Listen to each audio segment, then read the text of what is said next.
Ladies and gentlemen, today is June 15th, 2025, and we're here to talk about the world. Current events, foreign policy, economics, you name it, we'll talk about it in another episode of World Discussion with Agent Smith. Hello. Smith. Yo. How are Greetings. I'm doing all right. How about yourself? you? Can't complain. Okay. I can, but I won't. I wasn't sure if we would be on tonight, so I was actually about to go eat a bunch of nachos before you texted me. Oh, are you hungry? Do you need some nachos?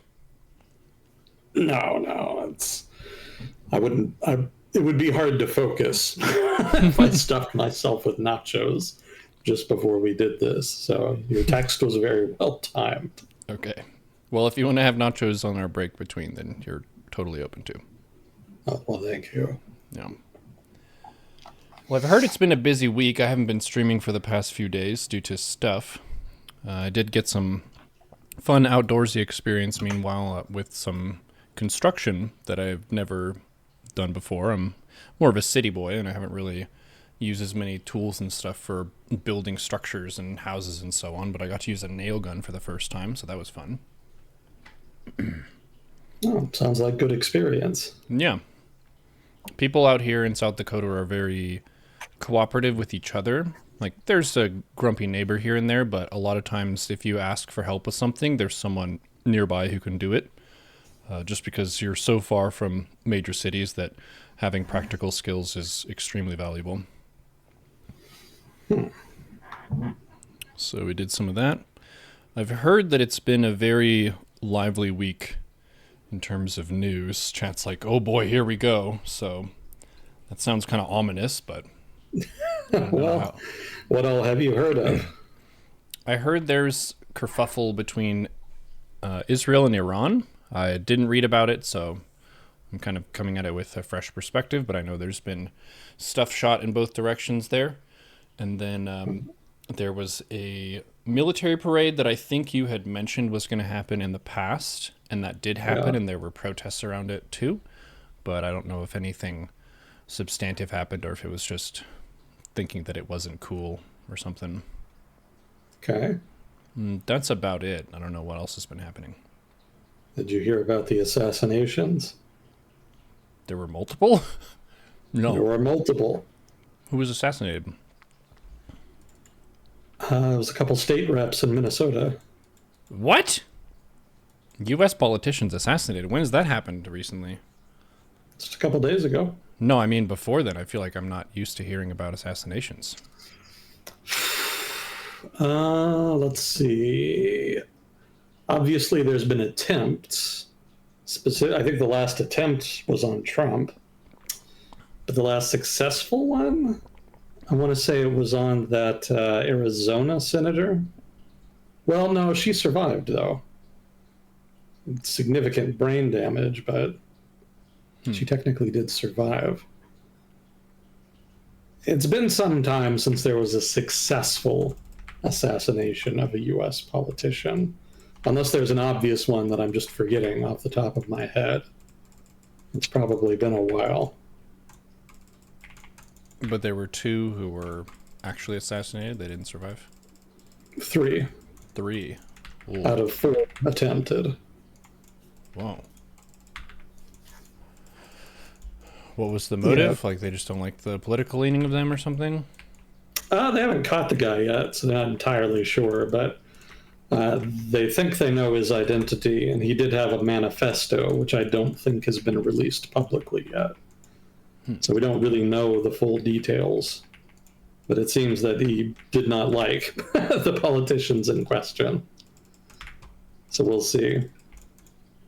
But yeah, that was a state rep and his wife, I guess. So maybe just 2 politicians, because I think it was couples. He went after them at their homes. He disguised himself as a police officer. I think he even disguised his car as a police car. Wow. And so he was able to pretty easily, get into their home. And when he did, he just pulled a gun and shot them quite a bit. I think 2 of them survived, I think. There were two survivors from one house that he hit, and I think they were shot like 17 times, something like that. Wow. But they managed to survive, and then I think after that he went to the next house and killed the two there. So he's on the run now. They're trying to hunt him down. Chat saying that he just got brought into custody like just moments ago, so I don't know if that's breaking news, but maybe it is. Must be. That's the first I'd heard of it. Yeah, chat saying he was caught a couple hours ago. Oh, wow. That's what I get for organizing my notes instead of checking the news. Do you know what the manifesto was about? No, I haven't read it. Okay. And I haven't heard anybody talk about it yet. The last assassination that comes to mind was that one dude who shot I think he was a big pharma CEO or something, and got a bunch of weird cult followers because they thought he was handsome. Yeah, he wasn't going after a politician, though. Yeah. You're right. That was the last headline assassination in the United States. Luigi was his name. Hence all of the Luigi memes on Reddit.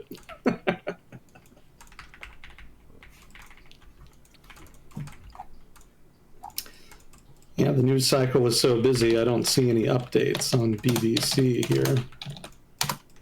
So I'm going to guess CNN probably is a better bet. Nope. Oh, wait. There it is. Now I see it. 4 minutes ago, suspect captured. All right. Yeah, that is pretty recent then.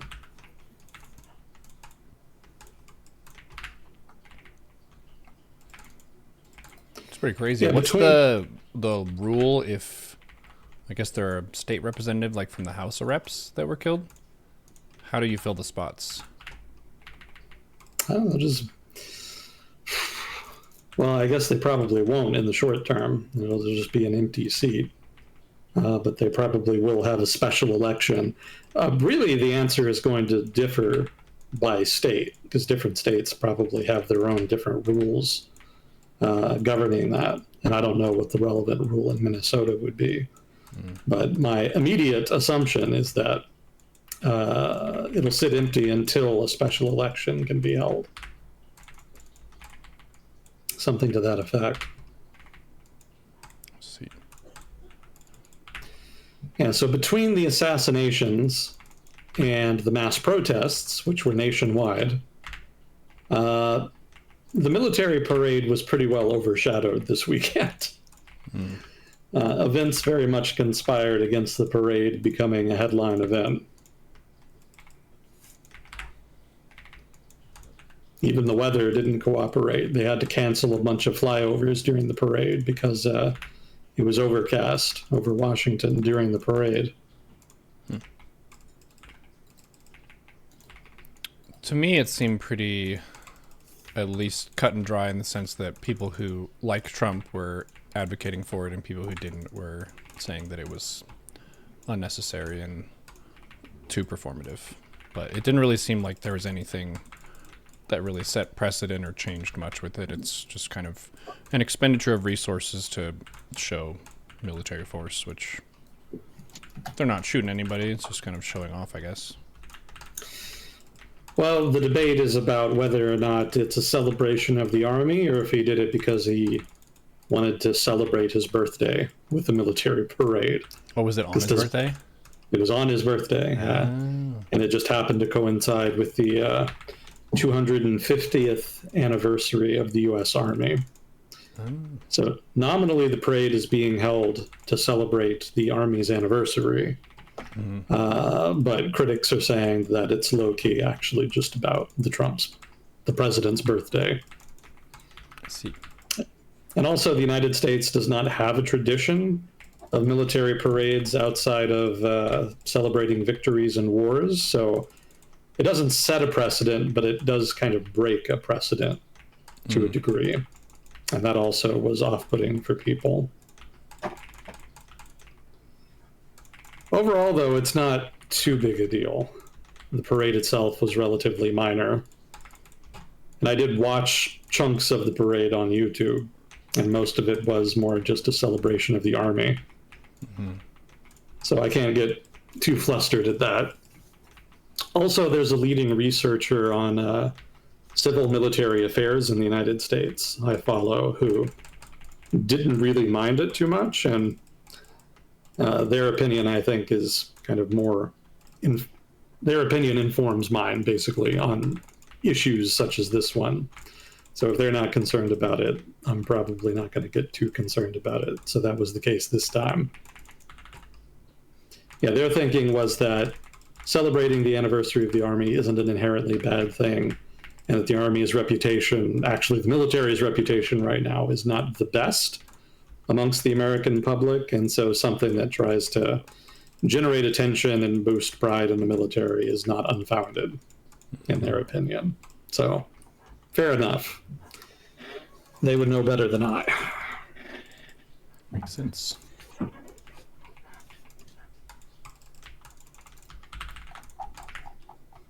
But that was the big drama in the US the past couple of days. As far as the assassinations go, my bet is on schizophrenic vet, because there was actually another schizophrenic vet a couple months ago who either purposely or accidentally blew themselves up in some kind of attempt at attacking a government building. I think it was in Colorado. I don't remember exactly. But that guy was just kind of unhinged. You know, he had a manifesto too, but it wasn't especially coherent. He talked about, you know, conspiracies and the government being after him and all this kind of jazz. So it would not surprise me in the least if this was a similar case. Gotcha. That's pure speculation on my part. I have no idea what he was really trying to do, but a lot of these people tend to be some variety of crazy.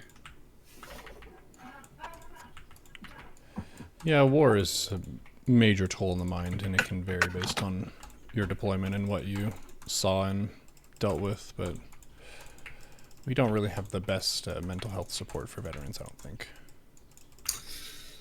Well, it is there, but yeah, it could be a lot better. And the way I think it's VA, Veterans Administration, the way it operates, the government kind of tries to find ways not to pay for that in order to save money.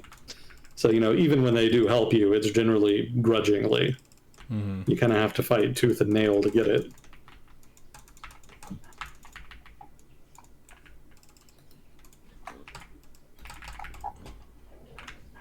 Oh. But yeah, the big drama was Israel Middle East. Yeah. Yeah. So we can kind of skip to that. Yeah, the only other thing I had on the US and Trump, this is specifically the Trump highlight reel that I try to make every segment. The only other items I had to do with the LA protests and a new travel ban. So basically there's a visa ban on people from 12 specific countries and partial restrictions on a number of other countries as well. So this is something that they had talked about doing months ago, and now they've actually followed through with it. It's not something they haven't done before, and it's not entirely groundless. You know, their logic here is that these are places where basically that meet certain criteria. I think the criteria I have listed here are they harbor a, quote, large-scale presence of terrorists, end quote, or they fail to cooperate on visa security, or there's an inability to verify travelers' identities, or inadequate record keeping of criminal histories, and then the other one is high rates of visa overstays in the United States. So I don't think historically visa bans have been the go-to move for countries that fit into these categories, but the Trump administration wants to crack down on immigration and supposedly wants to boost safety, you know, crack down on potential sources of terrorists of one kind or another. So that's the logic here. That's the impetus. And they've said in the past couple days, that is to say, the administration, that they're considering significantly expanding the list. So whether that means the partially restricted list is going to be moved into the fully restricted list or not, or if they just actually have a whole new set of countries they want to add to one or the other list. Now, that's not clear to me yet, but that does seem to be something they're moving towards one way or the other. Let's see, as for the protests in LA, the Trump administration had announced that they were going to mobilize another 2,000 California Guardsmen, and that they were also going to mobilize a couple hundred U.S. Marines and send them in order to help deal with the protests. There was a big stink over that, whether or not it was legal or not. He actually did follow through with deploying the Marines, or at least some of them. However, the deployment has been pretty limited. It's near as I can tell from what I've read. The Marines have only been deployed on the grounds of federal buildings, which is legal. You can do that. The Guardsman issue is a little more ambiguous. The courts have kind of been going back and forth on whether or not that's legal. They're still trying to hash that out in a court of appeal.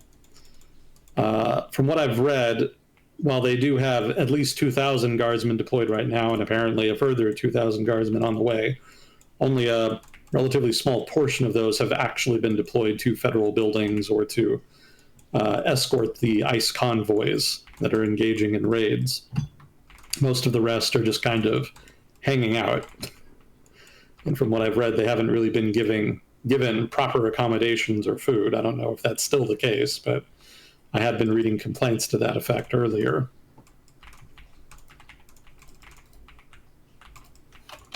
So that's pretty much where we are there. There's more drama to come, I'm sure. The governor of California is still suing and is still saying it's all unnecessary because the LAPD is actually handling the protests as is, and that further assistance is not required. But the Trump administration insists otherwise, and has also used its usual belligerent rhetoric. I think Nancy Naomi, I don't know how to pronounce her last name, but she had a press conference where she said that she was going to liberate LA from socialists, which was quite incendiary. I don't think people in LA really feel that way, or at least most of them. So not helpful, but pretty much what I expect from the administration at this point. But yeah, they talk big, but rarely ever follow through. And I suspect this isn't going to be any different.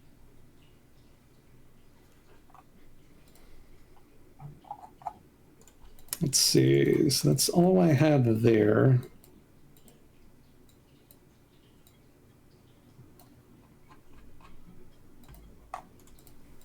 Oh, there was the plane crash.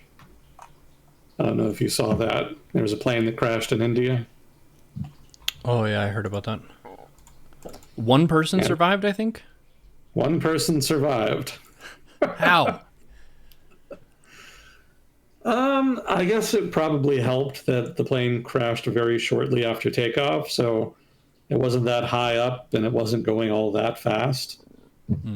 It also didn't crash nose down.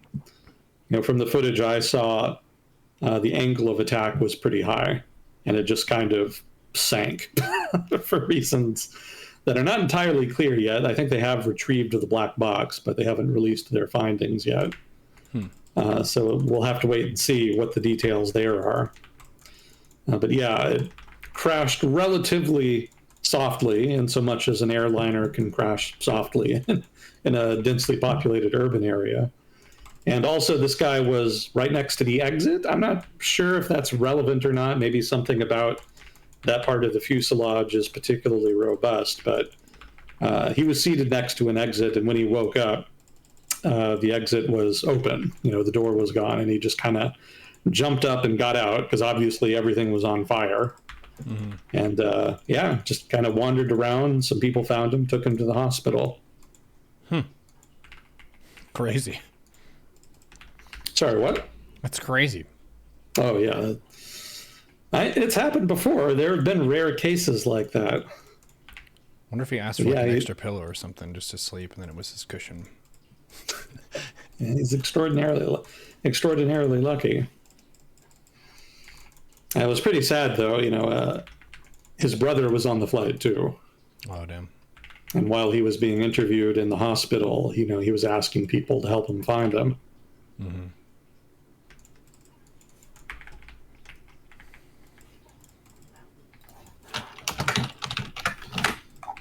Let's see. I guess we can just get to the big show. I mean, as dramatic as the conflict between Israel and Iran is, I don't really see it changing a whole lot. That's my early impression. Certainly, I think they're going to set back Iran's nuclear program. I don't know if you heard about the reasons for the conflict, but basically, Israel is trying to destroy Iran's nuclear program. Iran, over the past couple years, has been enriching uranium at higher and higher rates. I think 90% is needed to produce the material needed for nuclear weapons. And there's been a kind of game of chicken between Iran and the West, specifically the United States, about how far Iran can enrich nuclear materials, and before the West kind of caves in and agrees to some kind of a nuclear deal of the vein that the Obama administration negotiated. So the US government had been threatening that if the Iranians went too far, they would do something, some kind of direct strikes. And the Iranians had been saying that if there wasn't a deal, then they would go forward with developing a nuclear weapon. And the further along they got in the enrichment process, the lower the time frame that it would take them to develop a nuclear weapon got. I think they were down to maybe a couple weeks or maybe even days, supposedly. So while the negotiations between the US government and Iran had been ongoing on that count, trying to figure out what kind of deal could be done, and there had been some progress from what I've been reading, the talks have kind of stalled out for the past couple months. And apparently that was sufficient for the Trump administration to give the Israelis the go-ahead to just strike the target, strike the nuclear program, wherever they could locate the relevant sites. So that is what they are in the process of doing. They're also hitting secondary targets that involve command and control within the Iranian military. Let me see if I can find the notes here. I've got more details there.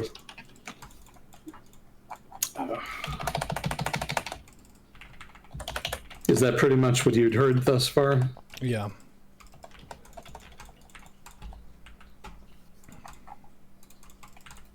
Okay. Yeah, we haven't talked about Israel in a while, so I've got a small backlog here. So I'll just clear that real quick, and then we can get to the conflict. Sure. The past couple weeks have not been great for Israel diplomatically. There were a number of countries that were issuing statements and announcing targeted sanctions that were very much against Israel.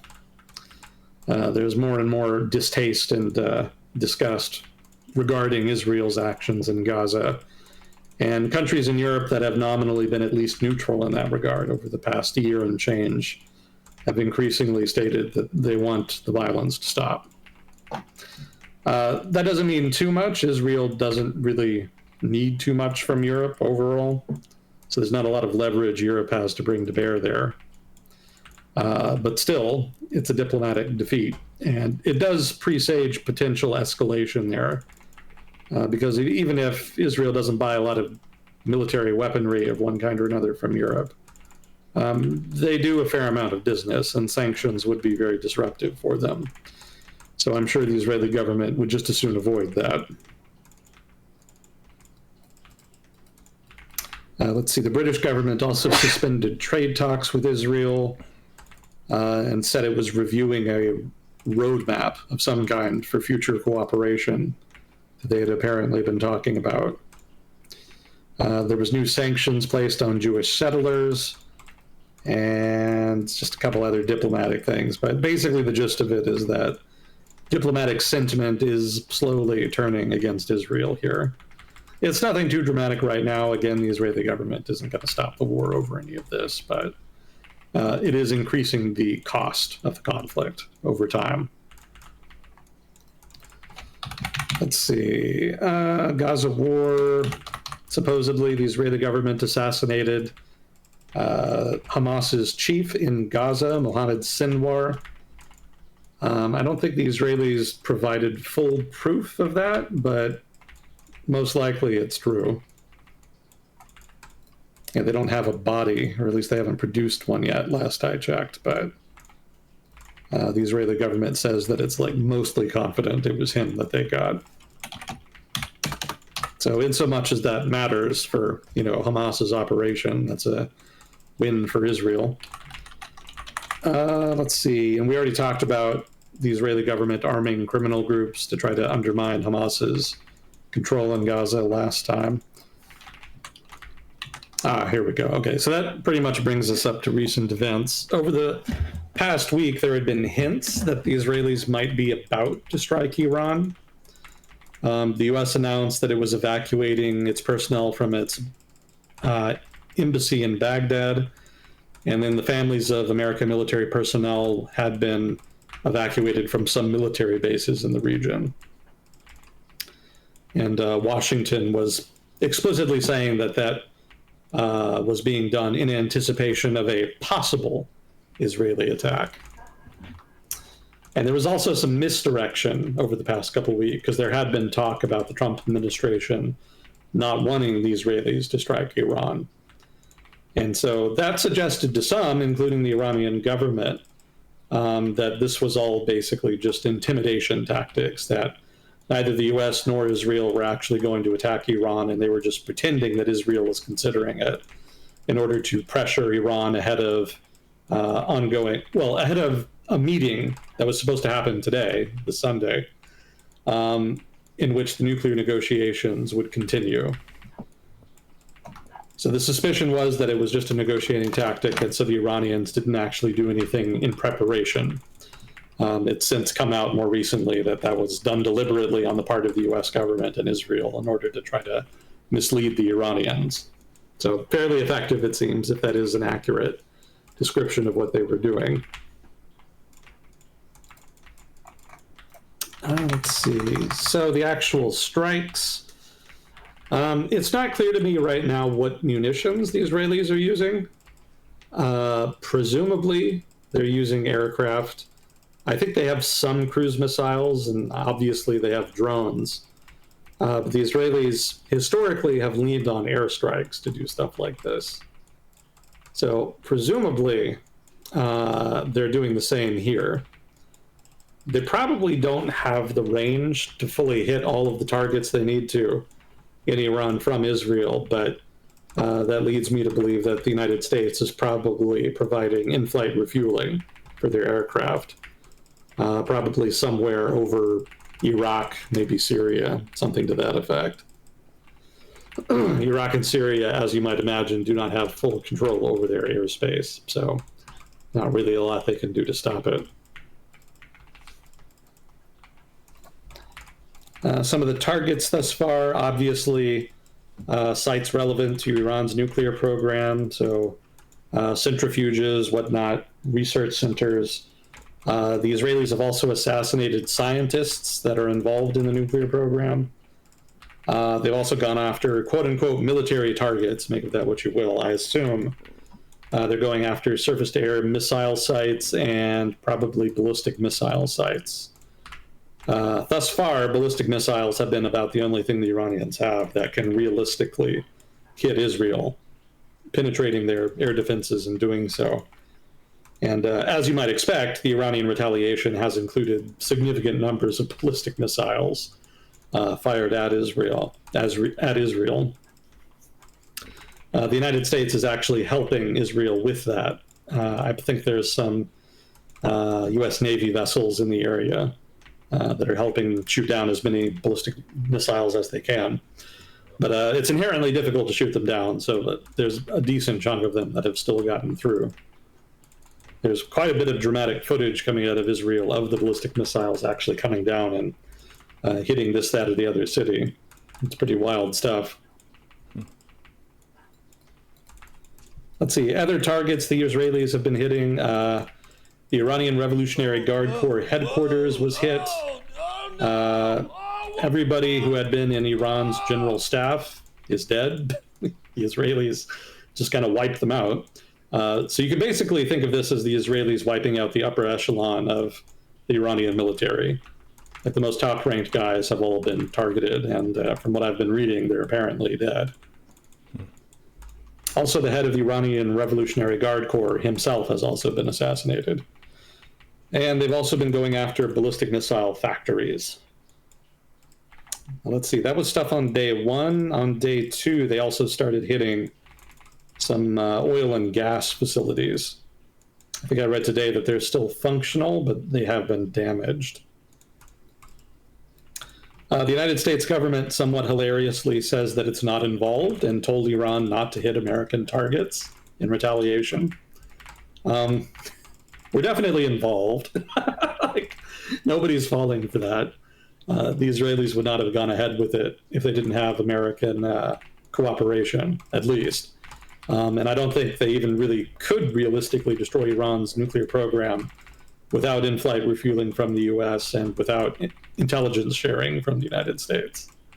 So Washington is involved. However, it's believable that the Iranian government might actually forego retaliating against the United States, at least directly, because as is, they have not been able to contain the Israeli airstrikes. In fact, the Israelis were saying just today that they have effectively destroyed Iran's ability to defend its airspace, at least in northwestern Iran, and that they pretty much have control of Iran's skies in the region in which Iran's nuclear facilities are located.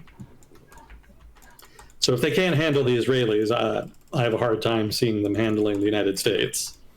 That would be even more difficult for them. So I suspect they will probably focus on retaliating against Israel. The United States may well actually be able to stay out of this. The Israeli strikes are not going to stop anytime soon. The Israeli government says that they're going to continue, quote, for days, potentially longer. The Netanyahu government also said that they're saying that the Iranians need to stop hitting Israel with ballistic missiles. And if they don't, then they're going to escalate. So that suggests to me that the conflict could kind of continue longer than maybe the Israelis had anticipated. Let's see. So it's worth mentioning here that this past Monday, Netanyahu and Trump had a phone call. And it was apparently during and after that phone call that the decision was made in order to go forward with these airstrikes. Let's see. The Iranian retaliation included not just ballistic missiles, but a bunch of drones. But I would assume most of the drones have been shot down. They're not particularly reliable, and Israel's air defenses are pretty good overall. Let's see, what else do we have here? Yeah, the Iranians didn't wait to retaliate this time. I think we've talked before about how the Iranians frequently wait a long time to retaliate against various affronts by Israel, and generally they forecast them well ahead of time. So it was kind of a kayfabe, basically, in previous examples of this. But in this case, the retaliation was pretty much immediate. They didn't waste any time. So this is a real conflict, not just theater. They actually are trying to lash at each other. I would point out, though, that there's probably a cap to how intense the fighting can get, because neither Israel nor Iran can realistically deploy ground troops to the other. So this isn't going to be like a full-on conventional war, because neither one of them can actually really do more than hit each other from the air. Mm-hmm. So they can bleed each other, but they can't really deliver a knockout blow. I don't think even the Israelis can do that with control of the airspace over Iran. There's been people in air forces throughout history that have insisted that, given the time and resources, an air force could win a war by itself. It's never happened. It's probably never going to happen. If the Israelis do here, it'll be the first. So most likely, whatever kind of resolution to this occurs is probably going to be either negotiated or the conflict just kind of runs out of steam and ends of its own accord.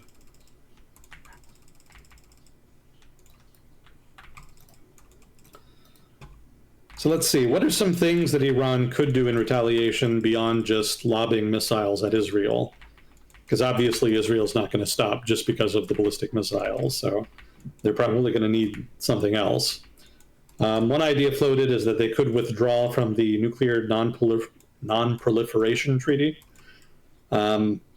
Technically, they are in it, but if they pull out, they're going to invite a bunch of pressure from parties that are not currently involved in the conflict, such as it is right now. So the European Union, China, Russia, all of them have decent relations with Iran right now. But if Iran just blows up any possibility of negotiating the nuclear issue, probably the relations with those parties will significantly deteriorate. And they do need decent relations with those, especially China, so that they can continue to have something resembling normal economic activity. China obviously buys a significant chunk of Iran's oil, for example. So if the Chinese want to put pressure on them, they have significant leverage to do so. So leaving the non-proliferation treaty definitely would be a point of leverage, but it could invite disproportionate retaliation. And Iran is already diplomatically weak. They could rush to develop nuclear weapons. That's kind of hard to do when Israel is pounding the relevant facilities, but the Iranians do have one facility that is significantly fortified that the Israelis probably can't destroy it. I don't remember the name of the site. It's something that starts with an F, Fordouz or something like that. But I think the Israeli government even came out, I think in the past day or so, and said that they wanted the United States to hit that particular target with them, and that the United States shouldn't be afraid of retaliation because Iran is weaker now than it's ever been, in the words of Netanyahu, which is probably fairly accurate. One of the reasons previous U.S. administrations have not wanted to do something like this is specifically for fear of some kind of broader conflict in the region cropping up, since the Iranians could mobilize Hezbollah, militias in Iraq, potentially the Houthis in Yemen, to kind of raise hell and significantly disrupt U.S. allies in the region as well as shipping through the Red Sea. But as we've seen over the past year, Israel has kind of one by one neutered those various proxy forces. Hezbollah probably could fight if it really wanted to, but is not particularly in the mood right now, probably for reasons that are as political as they are military. The Houthis already have a deal with the United States. They do not have a deal with Israel, so hypothetically they could start lobbing stuff at Israel, but the material they have available is generally just things like drones and maybe very rarely a Scud missile. So it's not the kind of stuff that's really going to scare the Israeli government. You know, they can survive that. So the Houthis don't really have much to bear on that count. Iraqi militias similarly are not well equipped and just don't have much they can realistically do here, at least as far as targeting Israel. So Iran's options are limited in that regard, and that made airstrikes like this relatively more attractive. Also, Iran's government is struggling with the poor economy and just a general lack of legitimacy. Netanyahu actually said that he thought the liberation of the Iranian people was near. You know, he's saying that he doesn't have an issue with the Iranian people, just with the government, and that this is their opportunity to finally fight for their freedom. That's not going to work, by the way. Israel does not have a great reputation. It's been said that Israel actually has a better reputation in Iran than it does in other countries in the Middle East. That's true. But when Israel is bombing in Iran, that's probably going to change that. That's not going to do them any favors. So I suspect there's going to be more of a rally around the flag effect in Iran, more so than people wanting to challenge the government. I don't doubt people will criticize the government. The government in Iran does not look good right now. It's kind of getting the shit kicked out of it. But people don't really like their country being attacked by foreigners, pretty much regardless of context or circumstances. So I suspect the Iranian government will be fine. Even if there are protests or somebody tries to make a move, the Iranian Revolutionary Guard Corps will probably be able to contain that effort with violence.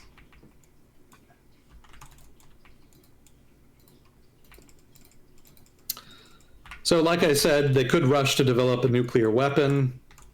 Difficult when they're under fire, but hypothetically possible if they retain some of their facilities.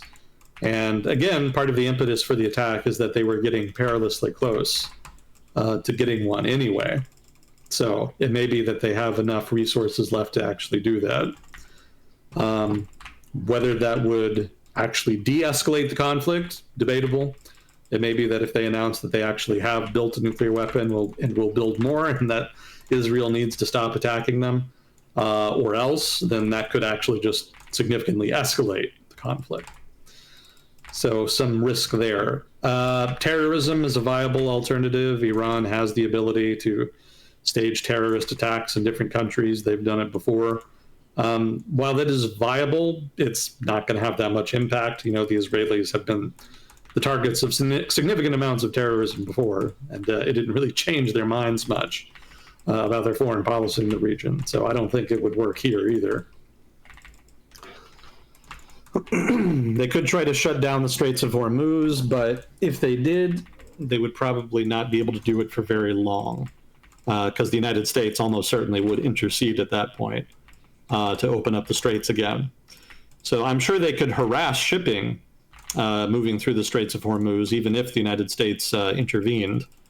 But probably, given how dependent Gulf monarchies are in the region on oil exports, they would still be able to get enough through to float their economies. So that's probably their biggest point of leverage in terms of potential military retaliation, but there's limited upside. It would only be disruptive for maybe a couple weeks or months, and it would also invite U.S. involvement in the conflict, which has the potential to significantly escalate things well beyond the point that the Iranian military could handle. And it's kind of already beyond the point that the Iranian military can handle. So further escalation is not going to be helpful in that regard. Another thing they could do is appeal to Russia for assistance, either supplies of ballistic missiles and surface-to-air missiles, and maybe even direct intervention of some kind. That's viable, but I suspect the Russians are going to say no. They're already hurting in terms of lack of drones and ballistic missiles to the point where they're actually buying them from Iran. And given the intensity of the fighting in Ukraine, I suspect they would prefer to keep those resources to themselves. So I could be wrong there, but probably Russia is going to say no. I don't think they'll be in much position to provide a lot of assistance. One final idea here that I thought was interesting. Iran could make a play for Iraq. They already have a significant number of not just proxy militias, but proxy political parties that are fairly influential in Iraq. The American position is relatively weak there. So if the Iranians did want to activate those militias and political parties and try to seize control of Iraq to some degree, or otherwise precipitate a conflict in the country that put pressure on the United States, that could act as a point of leverage, since I imagine Washington does not want to be unceremoniously expelled from Iraq. Now, of course, this has the same problem that some of these other ones do, which is that it basically purposely escalates things in a way that involves the United States. And U.S. involvement, again, could potentially be very, very bad for them.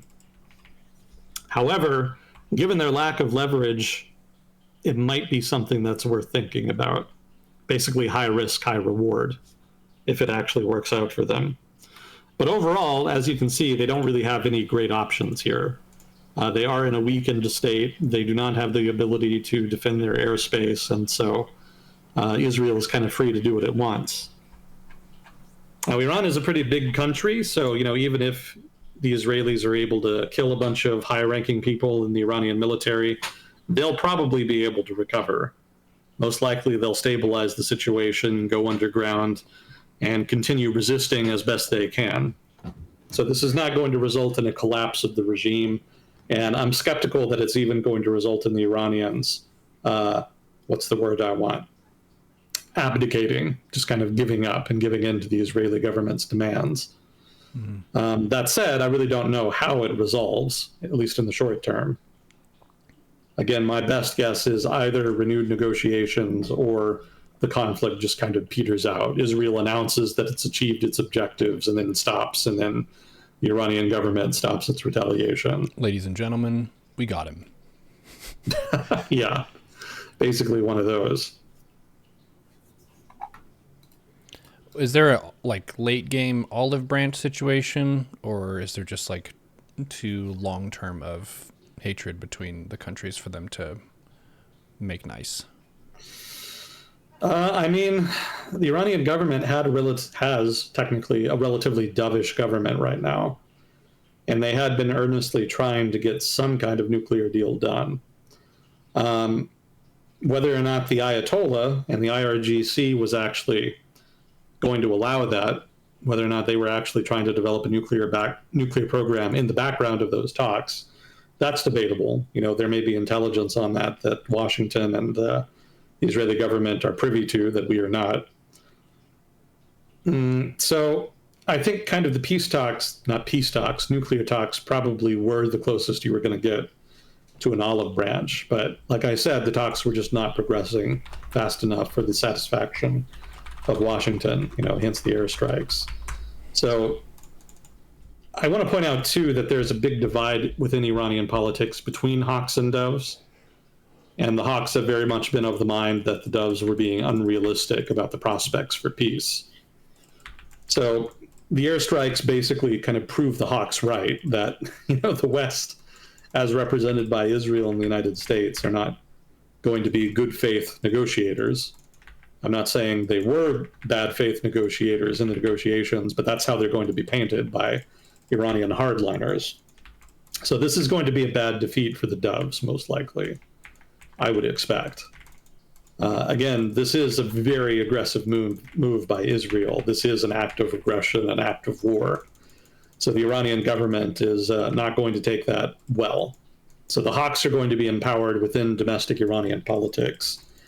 Even if Iran loses the conflict and ends up having to give up its nuclear program, like the hawks are going to be ascendant after this. The doves have been made to look stupid here for believing that negotiations would actually go anywhere. So I don't think an olive branch is in the cards in the short to medium term. See. And I would point out here, too, that the nuclear program in Iran was one of the few things that the Iranian government was doing that was actually popular with the Iranian people. The Iranian public believes that Iran has a right, as a sovereign nation, to develop both nuclear energy and nuclear weapons. So from their perspective, this is going to be a violation of their sovereignty. So whatever else the Iranian government has done to delegitimize itself over the past 10 years, destroying the nuclear program is actually going to re-legitimize them to some degree, which again is why I think there's going to be a rally around the flag effect here within Iran. Mm-hmm.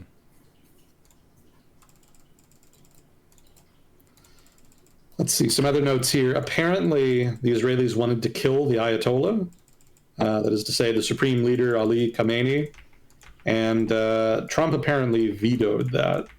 Trump's attitude is that the Iranians haven't killed any Americans yet, and so they would not then be going after high-ranking political officials. So military officials, fair game, but not political officials, at least not yet.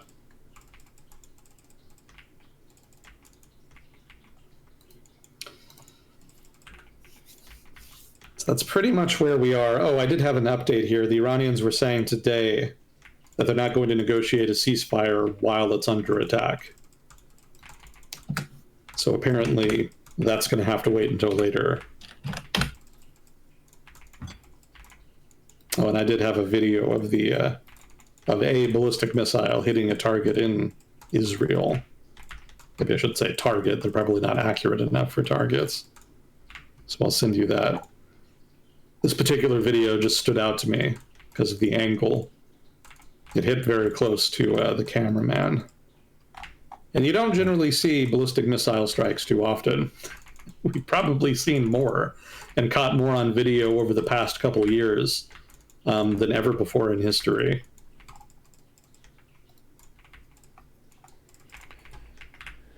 Yeah, documentation is way more readily available with all the high-def cameras all over the place.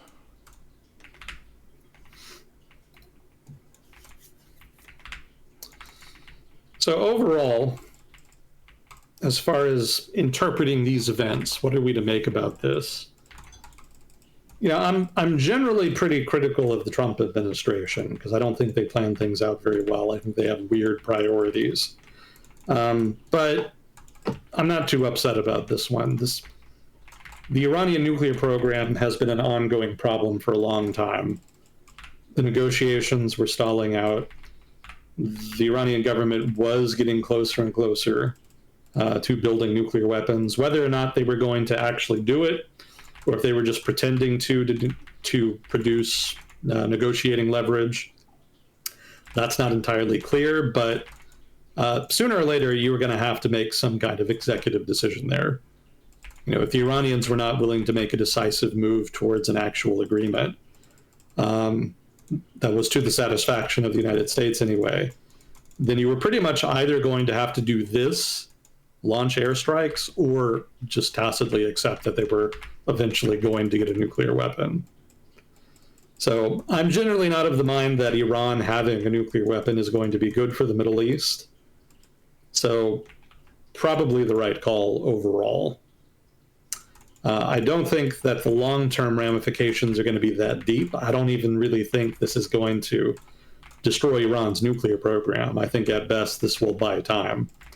And like I mentioned earlier, it may not even buy time. It may be that the Iranians retain the ability to rush production on a nuclear weapon and that they are able to actually do that.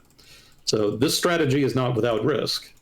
You are kind of gambling that you can do this thoroughly enough that the Iranians will not be able to build a nuclear weapon for several more years. And that if they do try again, even in that case, that you'll be able to mow the grass, as the Israelis say, that you'll be able to do the strikes again and then delay production for another few years. So it's not an ideal solution, but it is a solution. It is an attempt to actually resolve the issue. Whether or not it actually works out, though, that's the big question. That's the big gamble. So we shall see.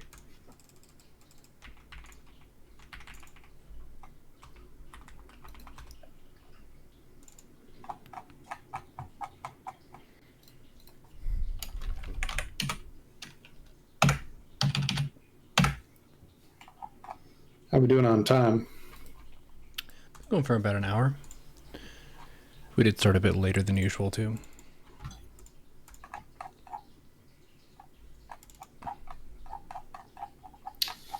Don't really have new stuff on Ukraine, really. I think we talked about the drone attacks within Russia. The Operation Spiderweb thing? Yeah. Yeah, that was a newly innovated attack vector that we had never seen before.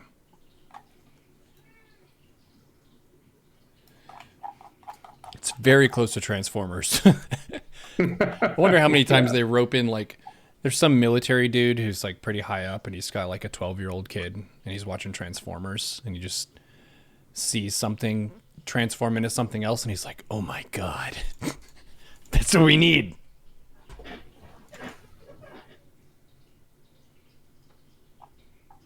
Did we have any questions? I'm not sure. Chat seems mostly well behaved so far. So, 10:30 on a Sunday night doesn't surprise me. yeah, true. One question so far, says Fuzzy Cord. Oh, okay. Well, we can just knock that out real quick. What do you make of the various declarations of the Iranian government regarding their goal of destroying Israel? It's just cheap talk. I don't think anything about it. Pretty much everybody in the Middle East at one time or another says they want to destroy Israel. They very rarely do anything about it. Yeah, keep in mind the Iranian government mostly just fucks with Israel so that it can build influence in Arab parts of the Middle East. They don't actually care about the Palestinians or Israel. The Israel issue is very much a pan-Arab nationalist issue. It's much more important to the Arab countries of the region. Iran is not an Arab country. It's Muslim, but not Arab. And in fact, there's not a little bit of rivalry throughout history between Persians and Arabs.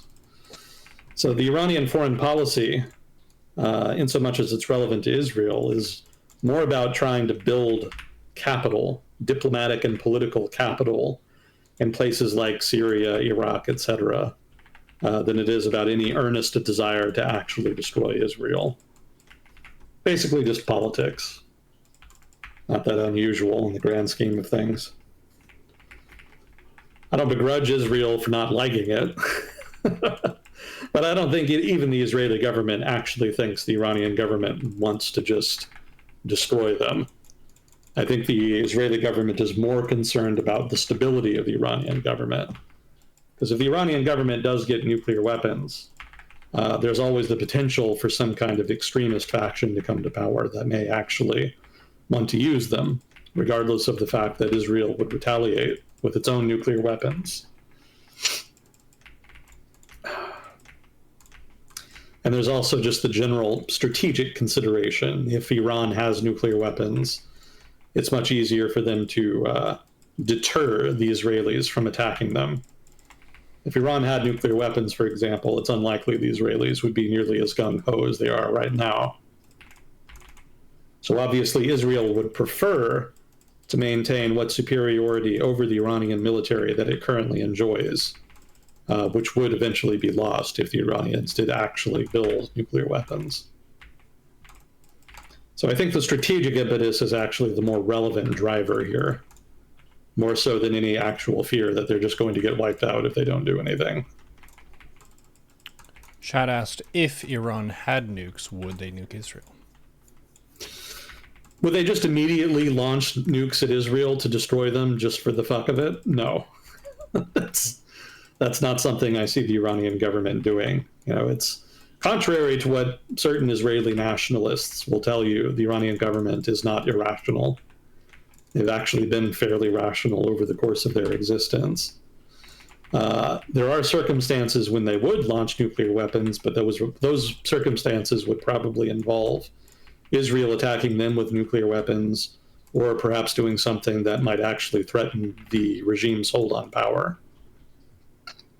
Those circumstances could potentially see Iranian nuclear strikes on Israel, but I don't think they would just do it. I don't even think they would do it in retaliation for, say, the war on Gaza. Because again, I don't think Tehran actually gives a shit about Gaza. That's just a useful motivator, basically, for them. That's just a useful talking point for them to try to build support in Arab countries.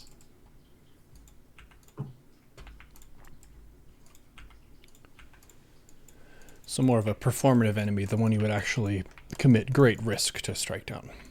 Yeah. Makes sense. Let's see. So that prompted a couple more questions. Yeah. Let's see. Some talk about what's going on in the Middle East is saying that open conflict a la World War III is getting more and more possible. What kind of situation would it take for this to happen, if at all? I'm very much of the mind that this is not at all going to lead to World War III. This is a regional conflict. Iran doesn't have any strategic allies here, really. So it certainly doesn't have any treaty allies that are going to help them out if the conflict escalates. And again, even if it escalates, it can only escalate so far. Neither one is going to stage a land invasion of the other. So, they can bleed each other, but again, that's it. That's the extent of it. And so without further escalation beyond that, I think they would be hard-pressed to really draw in any kind of strategic ally they may have. But even if it did escalate, I don't think, say, Russia, for example, cares enough about Iran to actually take any risks on their behalf. It's not really an interest for them. Other than bases in Syria, Russia really doesn't have much of a presence in the Middle East. And even the presence they have, or maybe soon to be had, in Syria, has largely just been about prestige, more so than actually about projecting force in the region. In other words, they never really had big plans, to have a big presence in the Middle East. So, yeah, I don't think Iran has any cavalry coming over the hill for them here. And I don't think Israel does either, really, because Europe is kind of upset at them. The United States is helping defend them against Iranian ballistic missile attacks and is facilitating the airstrikes, but we're not going to invade Iran on their behalf either. This is probably about the extent of American involvement. Where it is right now is about as much as I would expect. I don't think there's going to be a whole lot more. So yeah, that kind of limits the possibility of like World War III if all of the major actors in the world are kind of shrugging their shoulders at this for the most part. If they want to bomb each other, then that's just fine by Beijing or Moscow or Washington, as long as it doesn't get too out of control. The Israelis have actually been, for the most part, avoiding a lot of Iran's oil infrastructure, for example. And if they did otherwise, I'm sure there would be much more pressure on them from China, maybe even from Washington. But as is, it's been a moot point. So I think that would probably be about the only thing that would lead to any significant censure. But even then, I don't think they would actually militarily intervene. Yeah, people way overstate the diplomatic ties between China, Russia, and Iran. They make it sound like some kind of new grand alliance, and it's not, very much not that. They don't really give a fuck about each other. They're happy to cooperate on issues of mutual interest, but they have no broader commitment to actually shed blood for each other.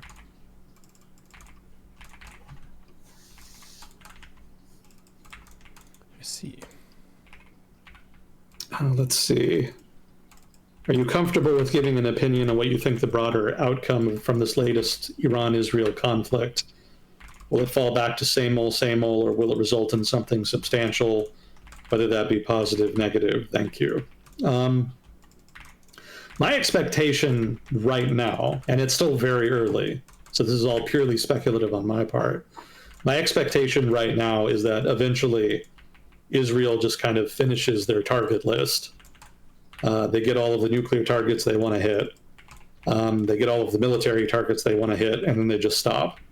And then the Iranian government takes that opportunity to stop retaliating, and then there's kind of a cold peace that results, which is pretty much where they were before, so status quo. That's my best guess right now as to how this actually resolves itself. It could be that the Iranian government actually does engage in negotiations. They may actually give up on the nuclear program in exchange for some kind of concessions beyond just Israel stopping the bombing. But I think that would be a bad look in Iranian politics. Strategically, it might be the smart thing to do, given how much leverage Israel has over them right now. But politically, there's going to be a lot of hardliners and conservatives in Iran that will not like that. Again, nobody likes their country getting attacked, even if they kind of low-key deserve it, maybe. It's kind of debatable, but I don't think anybody in Iran is confused as to why Israel is attacking. Everybody knows why. It didn't entirely come out of the blue. But that said, that doesn't mean they like it. So I suspect there will be significant pushback against any significant attempt to actually engage in negotiations. Probably most people will want at least symbolic resistance going forward. So that's why I think probably this just ends on its own. The Israelis stop bombing, and then there's a nominal return to the status quo antebellum. See. Let's see. Can I talk about the situation between the U.S. and Canada? All the 51st state and whatnot, and some stuff about the U.S. attacking Canada for resources, specifically water, apparently. I personally don't think this is possible, even with the current political democratic situation. But they wanted to hear me and my thoughts on the situation. Got it. Yeah, it's all just kayfabe. That's my reading of it.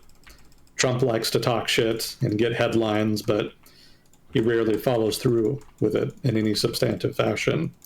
So I never really thought much of the threats emanating from the Trump administration regarding Canada. I always just saw it as a kind of cheap, lowbrow attempt at pressuring Canada in trade negotiations. I don't take it seriously. Lots of Canadians really, really hate it, though. I got some shit from them for kind of downplaying it. But I think some of that was just the election. Definitely the left party, I think it's the Labour Party, if I'm not mistaken, in Canada. No, it's the Liberal Party, sorry. The Liberal Party in Canada definitely played up the threats in order to try to win votes, and fairly successfully, I might add. But I don't think even the Liberal Party took them all that seriously.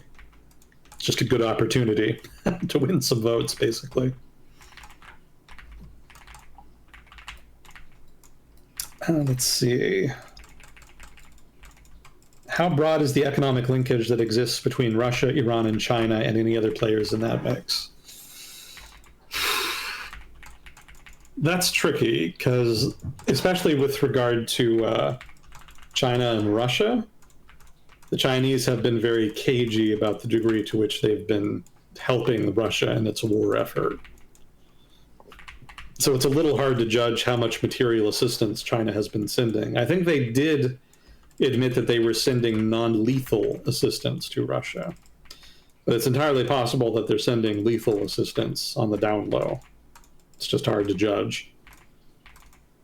I think the best evidence that they're not significantly aiding the Russian war effort is that they don't really have any reason to care. If they did do that, the United States would probably retaliate in some way, and I don't think the risk reward really justifies that. For the Chinese government, the Ukraine war is basically just somebody else's conflict. It's white people killing each other on the other side of the planet, and that's not really their concern. I think beyond actual aid, just in terms of trade, there's significant economic activity going on. I think most of the cars sold now in Russia are Chinese cars, because so many Western producers have effectively been pushed out of the market on account of sanctions. I think there are some Chinese financial firms that have moved into Russia to try to facilitate payments. I think probably the biggest item, though, is going to be natural gas. Obviously, Russia lost a major customer in the form of most of Europe. Obviously, there are some who still buy natural gas from Russia.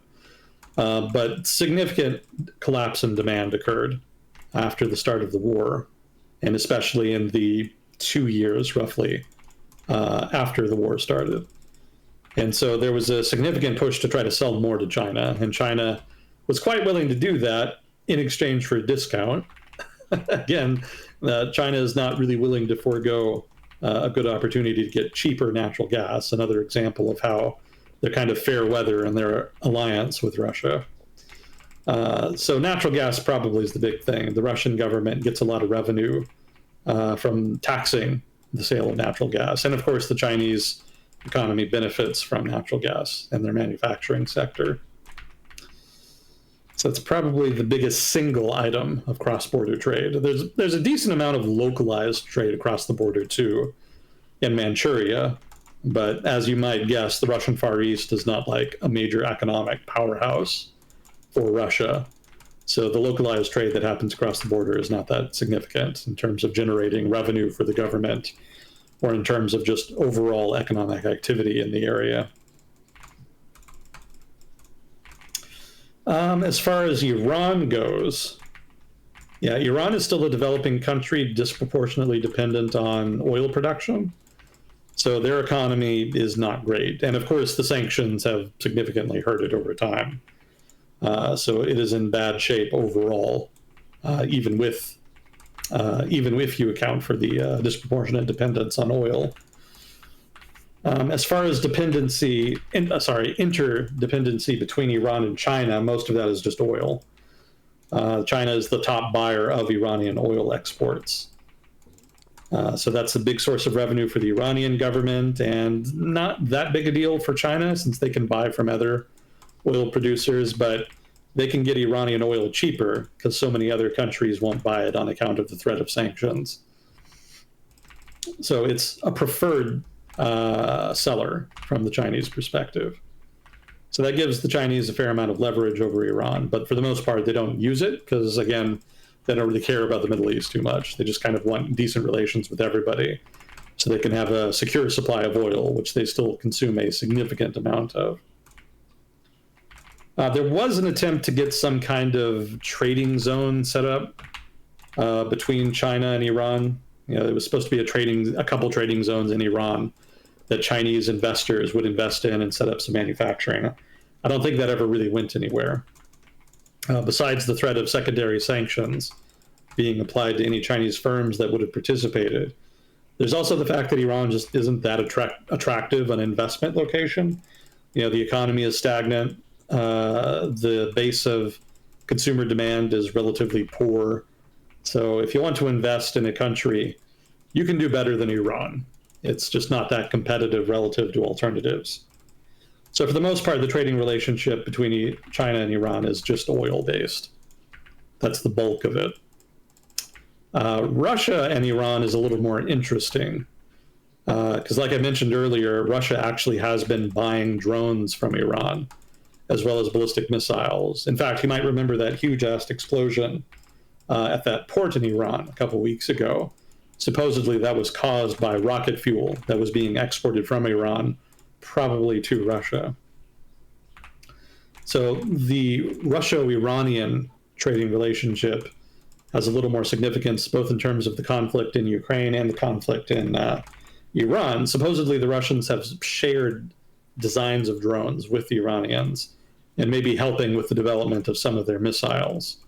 It's not entirely clear just what the extent of military cooperation is between Iran and Russia, but it has grown a bit since the war in Ukraine started, because obviously they both have a common enemy there.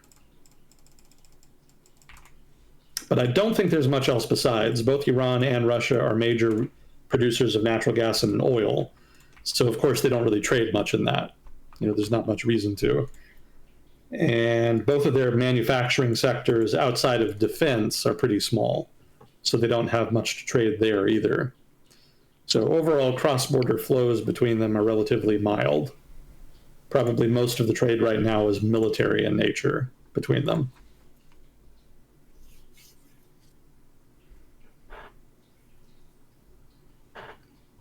Yeah, those are going to be your leading actors as far as any kind of anti-Western axis. Most of the others are not really committed to confronting the West. Most of the others just want money from China, since China had been throwing significant amounts of investment money at countries that participated in Belt and Road or the Shanghai Cooperative Organization or BRICS, as the case may be. But otherwise, they don't really give a shit about some kind of grand confrontation between East and West. Most of them are quite happy to be non-aligned. So yeah, Russia, Iran, and China are probably your main actors here. But again, they're not that invested in each other's security. China's not going to take any risks on behalf of Iran in the current conflict. And they've taken relatively few thus far that I know of with regard to the Ukraine conflict. I'm sure Russia and Iran might be more willing to help each other out. But the trouble with there is that they just lack the capacity to really do much. It is a fairly weak axis of evil in the grand scheme of things. Certainly not particularly well coordinated. Yeah, and the whole nuclear proliferation means that the stakes of another world war are, I wouldn't say infinitely higher, but definitely a whole different thing to assess. Just because many countries have nukes and mutually assured destruction and all that, it's not quite as attractive a prospect to try to just invade a bunch of countries around you. The only one that I think of that comes to mind is Russia invading Ukraine, but they're their next door neighbor, and it doesn't seem like they're taking stabs at other people. And I don't think they have the means to either. Because you also, with the nukes in play, you don't want to escalate it too far, otherwise people are going to escalate back at you. So they're kind of playing lower tech on purpose and not using the super ouchie bombs. Pretty much. Let's see. I've seen a video talking about the Israelis targeting Revolutionary Guard leaders over army leaders, hoping for a regime change. What chance do you think the army takes? Chance to coup the government? None. None. I don't think the army is going to do that. The IRGC is more powerful than the army.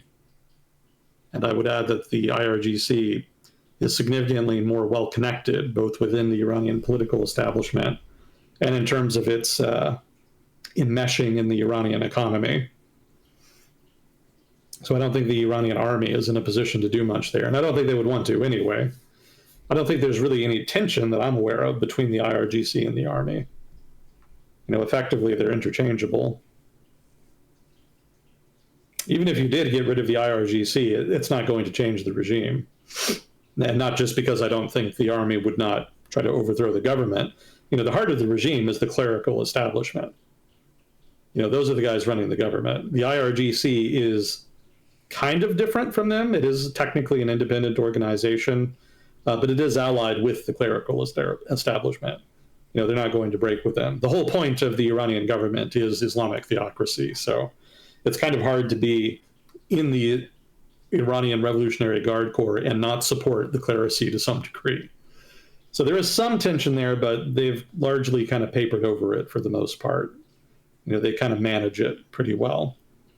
Yeah, so if you really want to overthrow the government, go after the clerisy. But as we saw with the Trump administration vetoing the assassination of the Ayatollah, that seems to be off the table. It seems that they just want to go after the military in order to mitigate the ability of the Iranian military to respond to the strikes. I think even if they did go after the clerical establishment, though, it would not result in regime change. Again, the Iranian government goes beyond just the upper echelon of its leadership. And most people are not going to like having their country attacked in that way, especially by Israel, which kind of is fundamentally unpopular in the region. So it would also change the whole tone of the pressure as well, because it sounds like they're hitting military targets, and if you hit, even though they're political, it's also religious targets, because they have a theocracy where the leadership is inherently religious oriented. Mm-hmm. So that could cause other countries around to get pissed off, maybe. No, I don't think that would be the case, because the Iranian clerisy is too political. Oh. And I don't think they're seen as a legitimate religious leadership in the region. Okay. They are seen first and foremost as a political body. And Islam really doesn't have hierarchy like, say, the Catholic Church does. So, one leader being killed in one region doesn't necessarily result in a backlash in a different region. It just depends on how legitimate a given leader is. And Iran kind of has a problem in that it's Shia Muslim, right? So Iraq is the only other majority Shia country sort of in the Arab region anyway. And Iran's influence is pretty deep there, but they have significant nationalist pushback depending on what Iran is doing at a given time. So maybe Iraq would be the only place where the assassination of religious leadership in Iran might create waves. But in that case, it would probably be militias acting at behest of the Iranian government itself, and not some kind of spontaneous eruption of genuine disgust at Israel attacking clerics of one kind or another.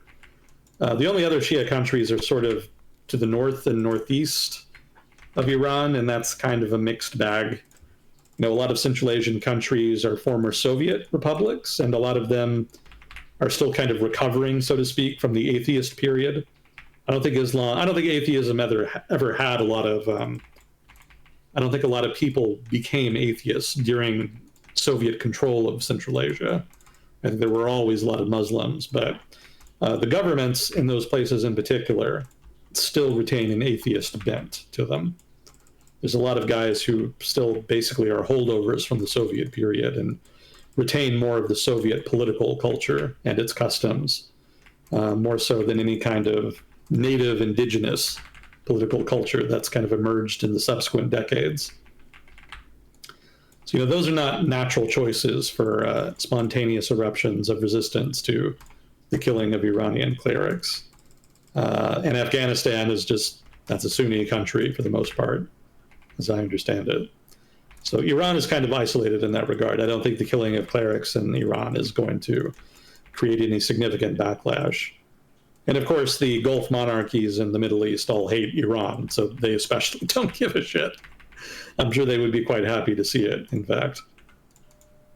you know what spec the clerics are from Iran? I'm afraid not. Probably they focused on charisma, since they are politicians. I see. Yeah, the main reason they haven't gone after Iranian politicians, and the clerisy in particular, is just because they don't want to escalate. Like as was suggested by the Trump administration's response, they haven't killed any Americans left, and they would like to keep it that way. They suspect it would not stay that way if they started assassinating politicians. So that is a kind of a point. That is a kind of point of leverage for the U.S. We can say, hey, if you retaliate against us in particular, then we're going to start coming after the politicians. But until then, we will leave you alone.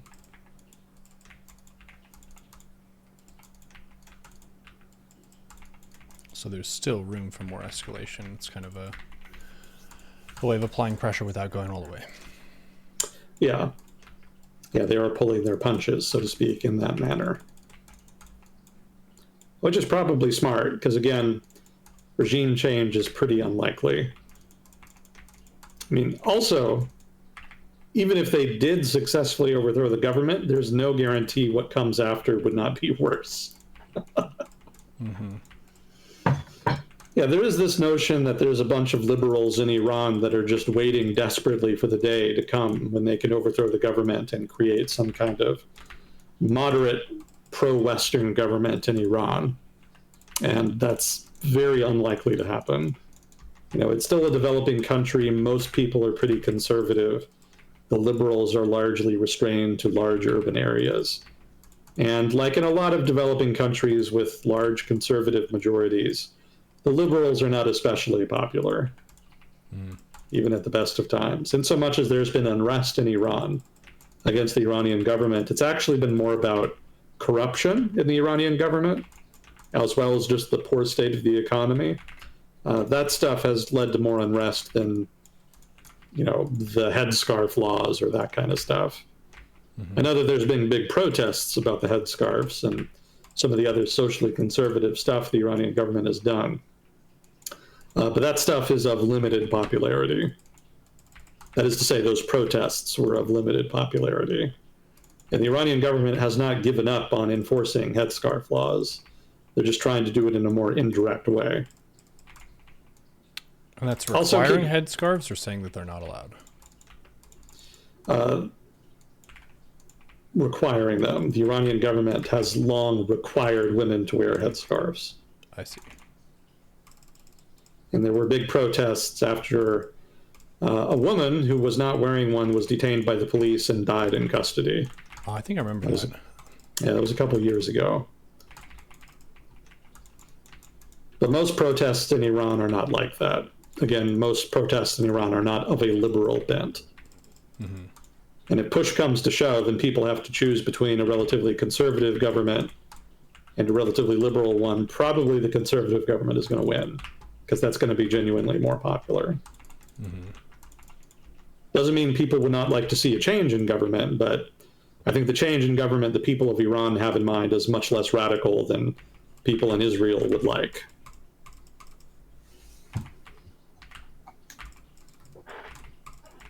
Also keep in mind that, these sort of effete urban liberals that people think are going to overthrow the government, they're not tough militiamen, right? They're just sort of the regular sorts of urban, relatively high-income people you would expect to see.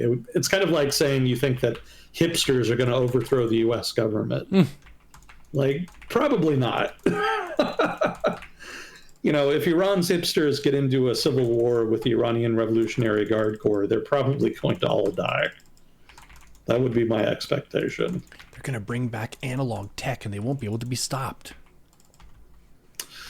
I'm dubious. Record players and walkie-talkies, they're going to get Yeah. I don't think even the best of that is going to deter the Guard.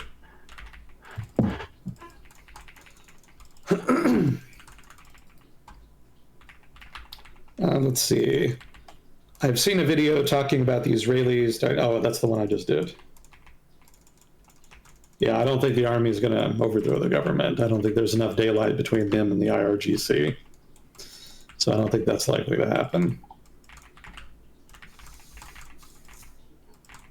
Let's see. So that's all we had for questions. Did we talk about the taco trade last time? The taco trade? Yeah. No, but people enjoy tacos, so it sounds like a good topic. So basically, Wall Street has not had a very positive impression of the Trump administration's trade policy. But at this point, there's relatively more certainty now than there was before. Because before, nobody knew what the fuck was happening. Nobody knew what the administration was doing or what they planned to do. But now there's kind of a pattern. And so the pattern is that the Trump administration makes a big announcement about trade, something belligerent, jacking up tariffs, what have you. And then when things escalate and come to a head, the administration backs down. And so that has given rise to the taco trade, which stands for Trump always chickens out. So the going assumption amongst many traders now in financial markets is that a lot of what the Trump administration does in its trade policy is just theater, and that ultimately it will not go through with its most dramatic disruptive pronouncements.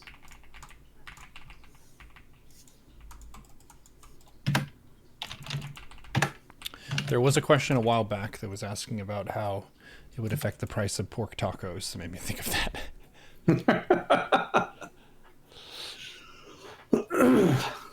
I think I was mostly right about that. I think they did get cheaper on account of the trade conflict between the US and China.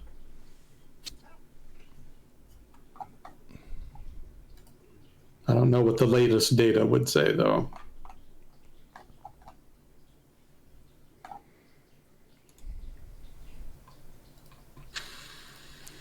I know we did also have the Eastern Front that's been moving along. We're at about an hour and a half. That, yeah. if you would like. Was there anything else that you also wanted to address? Not really. I didn't. There's been some stuff happening with trade, but nothing dramatic. As far as trade policy, the Trump administration said that they would extend the 90-day pause on the reciprocal tariffs for those countries that are negotiating in good faith. Which would push back the deadline to sometime in roughly September, I believe. Early September, late August, somewhere around there. So that suggests they're not really all that close to negotiating any new deals, which doesn't surprise me. But it also doesn't mean that the administration doesn't have any new dramatic pronouncements it may have planned. So it could be that they still go forward with them, maybe not. Like I mentioned, markets are pretty convinced that he's not actually going to do it, which kind of undermines his negotiating leverage a bit. But if that is accurate, then yeah, they'll just negotiate. There will be some pronouncements in the media that are designed to scare people. It'll fail because nobody really takes them seriously anymore, and then eventually they'll negotiate some kind of face-saving series of agreements. I think that's pretty much the expectation at this point. See. But yeah, other than that, I don't really have much else. That pretty much covers most of the big ticket stuff this week. Cool, thanks for going over it. So no World War III, looks like. Yeah, sorry to disappoint the internet, but alas, World War III is yet again postponed. Guess we'll just have to keep playing video games. I did start up Mass Effect last night. It seems pretty interesting. Which one? First one. Wow. Yeah, I still have the Alpha Centauri game on my Steam because I was kind of going through and clearing out stuff that was taking up space because I wanted to download Stellar Blade. And it takes up so little space because it's so old. It's like, you know what? I'm just going to keep that. Maybe I visit that randomly. Yeah, have you had a chance to play it again at all? Not yet. Okay. Well, let me know if you ever do. I'm interested in your impression. Yeah, I like the gritty science feel of it. It feels very accurately tedious for how a expedition would have to go through stuff and comb through different issues. They streamline a lot of game experiences now where they give you a very Yeah. obvious forward track and most of the tedium is removed just for your convenience, but that's not how the real world works. And do make sure to build up your military if you do start it up again. True. The AI is pretty well designed. If it thinks you're weak, then it will not stop fighting you until it's absolutely eradicated you. Sheesh.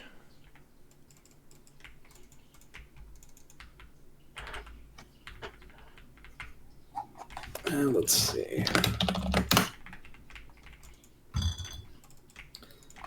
Well, last time I think we stopped with 1942. So we'll do 1943 today, I guess.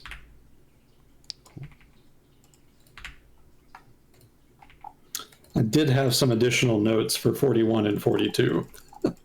I keep finding little tidbits lying around in my notes.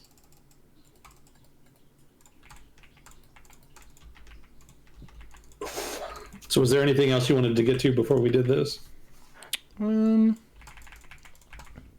Sorry, you broke up there.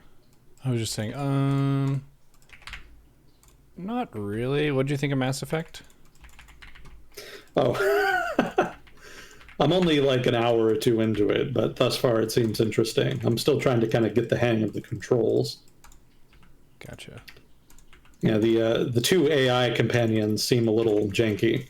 Mm-hmm. It's going to take a while to master that, I think. I But didn't yeah, play the overall, positive impression. cool. I didn't play the first one. I think I played the second Mass Effect all the way through. Oh, yeah. Yeah. Well, what's your impression of it? I think it's really cool. The character design is really great. They have lots of different types of characters in Mass Effect 2 anyway. The vibe of it is pretty cool. Lots of different decisions that impact stuff, so it feels like the combat system is good, the storytelling is good, the characters are good. So I liked Mass Effect when I played it. I didn't play cool. 3, and I watched 1 get played. I didn't play it myself. One of my roommates in college was playing through Mass Effect 1, so that was one of the big time savers when you have roommates, is if someone's playing a game and you're like semi-interested in it, you can just sit in and watch for as much as you want and then leave whenever you want. It's kind of like, I kind of know what happens in that game, even if you didn't play it yourself. Gotcha. Oh, cool. That's two positive reviews I've heard of it then. Yeah. Because Mass Neotech was also recommending it. He gave it a very glowing review, in fact. The first one or the second one? I think all of them, pretty much. Oh, cool. He liked all of them, if I remember correctly, anyway. The gameplay So system is pretty cool. It's kind of like guns and science magic almost. Yeah, it's got first-person role playing game vibes. It's an interesting combination. I can very much tell it's a console game. Mm-hmm. It does not entirely play well with the mouse and keyboard. It's not a problem. But I was seriously considering using my control pad. I think it might be a little more intuitive. I think 2 gets better for mouse and keyboard because I played it on the PC and it handled well, yeah. Gotcha. I still need to play Doom the Dark Ages. I think that's going to be one of my next subathon games. I'll just play through the campaign on Nightmare. Doom, I think, has the best first-person campaigns. If you want to play a shooting game, just single player, the story and the mechanics and the music and the vibe and stuff are super good in the new Doom games. Huh. And then this week, Stellar Blade was ported to PC, and I like Nier Automata, so it's kind of that vibe where it's like hot lady robot character, but it's sort of like Dark Souls, except one fundamental difference of you keep the resources that you get before you die. Like when you die, you don't drop everything. So it's not nearly as frustrating of a game. You can kind of go into a zone fight a couple monsters, maybe you die, and then you respawn at camp, but you kept all the experience that you gained. So the next time you go through that same zone, you're relatively stronger. So it's more of a chill game in that sense than a Souls game. Huh. I guess that's why I saw Reddit posting about it. Mm-hmm. Something about all of the mods for it being lewd. Yeah, that's kind of the target demographic. I gathered as much. The environments I'd seen of it. are nice too. One of the reasons that I don't really like the Souls games too much is it's so drab and depressing, whereas this game is a lot more kind of bright and lively. Bouncy, you would say? And yes, you could go so far as to say that. And then what else? Plugged along a little bit in my solo honor mode run, and then our run with the lads is going well. We do those on Monday usually, but that's been fun going through. We didn't wipe in the second kind of run, so the run's still alive. We can play some of that later if you want. I'm definitely game for it. It's a lot of fun. Oh, I did finish watching something. What's that? What was it called? Boogie Pop Phantom. Yeah. Yeah, I recommend it. Like the art style. Storytelling is non-linear. I found it fun. It's definitely not for everybody. I've seen as much in the reviews for it, but yeah, it came recommended to me like 20 years ago, and it's been on my watch list ever since. So I was pretty happy to finally knock it out. Nice. I was surprised to find that it's actually part of a larger franchise that just doesn't really exist much outside Japan, because a good chunk of it just hasn't been translated to English. Huh. Yeah. So apparently Boogie Pop is relatively well known in Japan, but otherwise outside of Japan, much less so. Interesting. And kind of surprised me given how well regarded Boogie Pop Phantom was, but there it is. I'm currently working on Wolf's Rain. That was another one that was recommended a long time ago that I've been meaning to sit through. I actually remember watching bits and pieces of it on Adult Swim way back in the day. But I never sat down and like watched the whole thing, so I never knew what the hell was going on. It seemed very confusing. Mm-hmm. So, been enjoying that thus far. I'm about halfway through it, and it's pretty cool. Nice. I would point out that these are very artsy shows. Mm-hmm. So if you don't like that, I don't know that I would recommend them. Not quite linear shonen of go punch this, go punch that. No, I'm afraid not. But I was very much in the mood for it, so I wanted to give them a try. I'm glad I did. So perhaps those of a similar mind will enjoy them.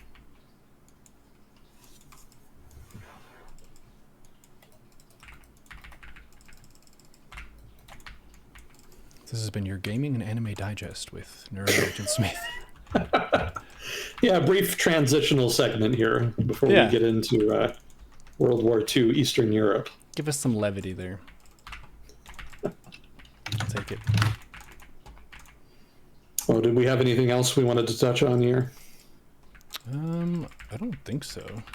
Okay. Well, then I shall proceed. Hit it, Captain. Yeah, this shouldn't take as long, because the battles get a little less intricate going forward. But just a few clarifications and some more details regarding 41-42. So the push on Moscow in 1941 was not delayed by Rasputitsa. It actually did start on time, unlike what I said. But Rasputitsa did interrupt the operation while it was ongoing. So technically it did disrupt it in that way. So I wanted to clear that up. Also, the spring Rasputitsa is March-April, not April-May, like I said last time. So that was my mistake. let's see, so a couple other notes. So over the course of 1941 and 42, the Germans took, I think, several million prisoners from the Soviets just over the course of the fighting. I think, as we discussed with the Battle of Kiev alone, they took something like 600,000 prisoner. So they had a huge number of Soviet prisoners, and they treated them very, very badly. This is something I just forgot to mention, the past couple segments when we were talking about this. But over the course of the war, several million Soviet citizens ended up in concentration camps in Nazi Germany or in other parts of occupied Europe. And many, many of them did not survive.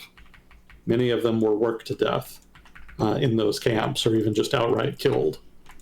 The Germans did not feel particularly compelled to take care of them.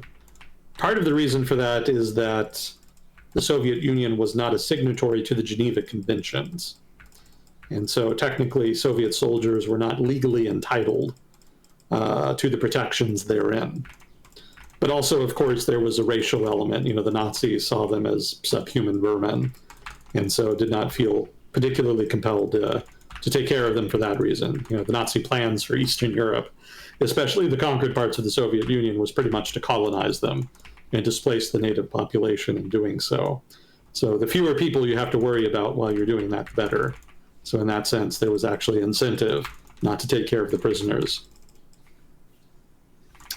This is in pretty stark contrast to how Western soldiers were treated. Generally, they were treated much better. Conditions were not always good, but for the most part, conditions for Western prisoners of war were what you might consider normal, relatively well-fed, sheltered, etc. Do you know what an entrenching tool is? No. Like a shovel?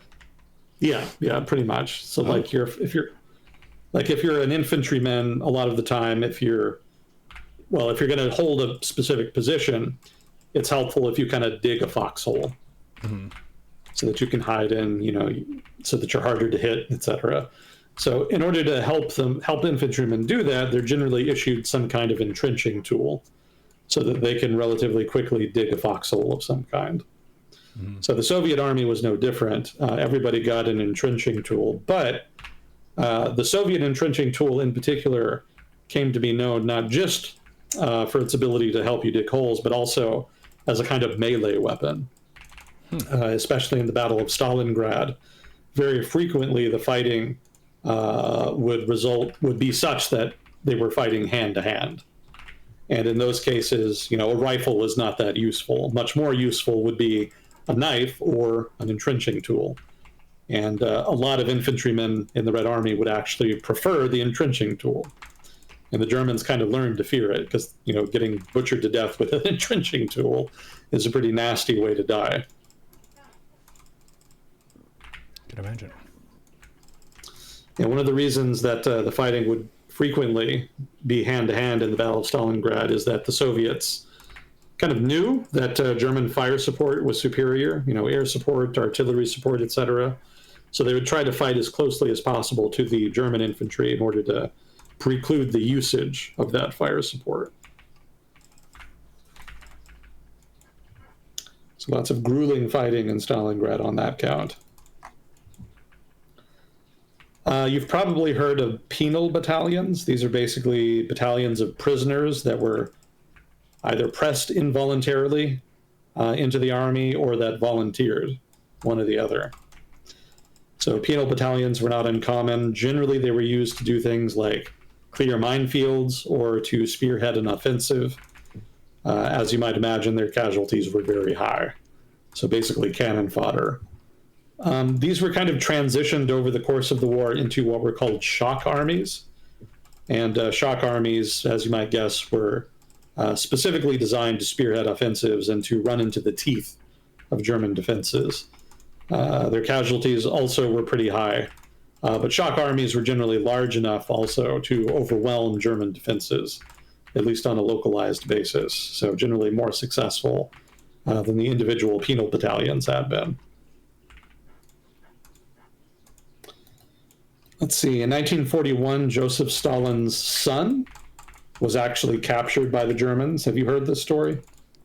No, at least not that I remember. Yeah, he was captured. I don't remember what specific battle it was, but the Germans were planning on treating him relatively well and actually approached the Soviet government about some kind of exchange. And Joseph Stalin very famously rejected that pretty much out of hand. Stalin's view is that his son should not receive any special treatment. He should not be treated any differently than any other Soviet soldier. Wow. And as I recall, he also kind of low-key insulted his son, saying that he should not have been captured.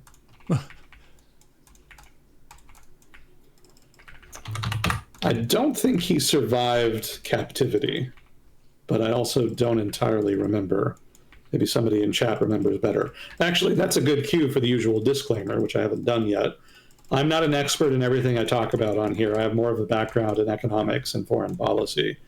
So if I ever say anything wrong, stupid, or biased, please do let me know. If I'm wrong, I want to know more than anybody. So participation from chat is encouraged in that regard. I don't read chat while we do this, but I will read it later. We do enjoy the feedback we get.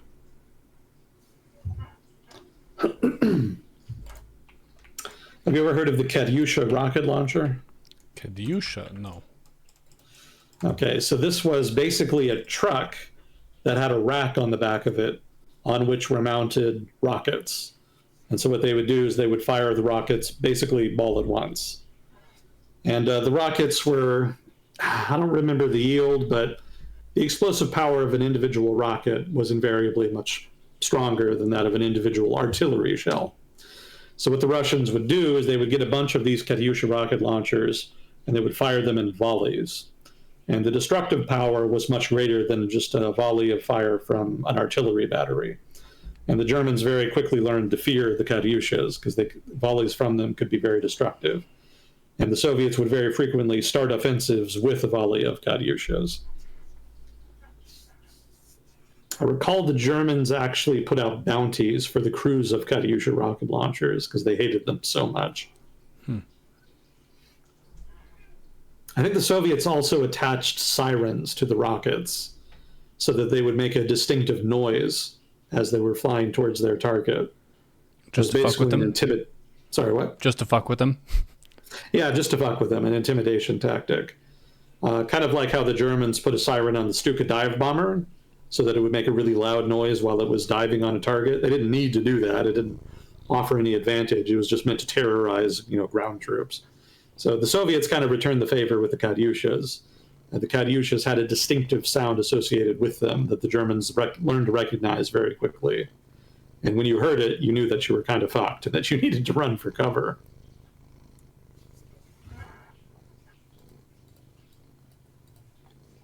Let's see, some stuff on tactics. Yeah, that doesn't really matter too much. Yeah, so we could just get into 43 then. So I got a little ahead of myself last time. We were talking about the Battle of Stalingrad and then about the offensive that the Soviets launched after they surrounded German forces in Stalingrad, which included the invasion of Ukraine, Manstein's miracle, etc. So I was wrong about that stuff happening in 1942. The Soviet counteroffensive that surrounded the Sixth Army in Stalingrad did happen in 42, specifically November. But the Soviet forces pushing into Ukraine and the Caucasus actually mostly happened in early 1943, from January to March of 1943. So we've already covered part of 1943 as a result. Oh, we're ahead. So we're a good chunk of the way into the year, as is. So when we left off, the Germans had stabilized the line along Ukraine, basically in Ukraine. And the Soviets were in the process of expelling the Germans from the Caucasus. The Soviets, over the course of January to February 43, were successful in cutting off German forces in the Caucasus by liberating, if you like, Rostov. And the German forces that remained in the Caucasus retreated into the Kuban, which was adjacent to German-occupied Crimea, which they slowly retreated to. Now, one thing I got wrong last time, I thought that the Soviets successfully expelled the Germans from the Kuban pocket before 1943. That's not the case. In fact, the Germans were able to maintain a small bridgehead in the Kuban all the way into October of 1943. They weren't able to do anything with it, but they did technically hold on to it. So that did not resolve itself like I thought it did, like I said last time, by the start of 43. So I wanted to clarify that. The line in Army Group North, Army Group Center had largely been stagnant. That is to say, the Germans did retreat from the Rzhev salient as a result of Operation Mars, so that they could, basically economize the front line. It takes fewer troops to defend a straight line than it does a big salient. So they wanted to economize and free up some troops there to try to contain the Soviet counteroffensive in the south by retreating from the salient. But for the most part, lines in the north and center of the front didn't really change that much over the course of 1942. Most of the action was in the south.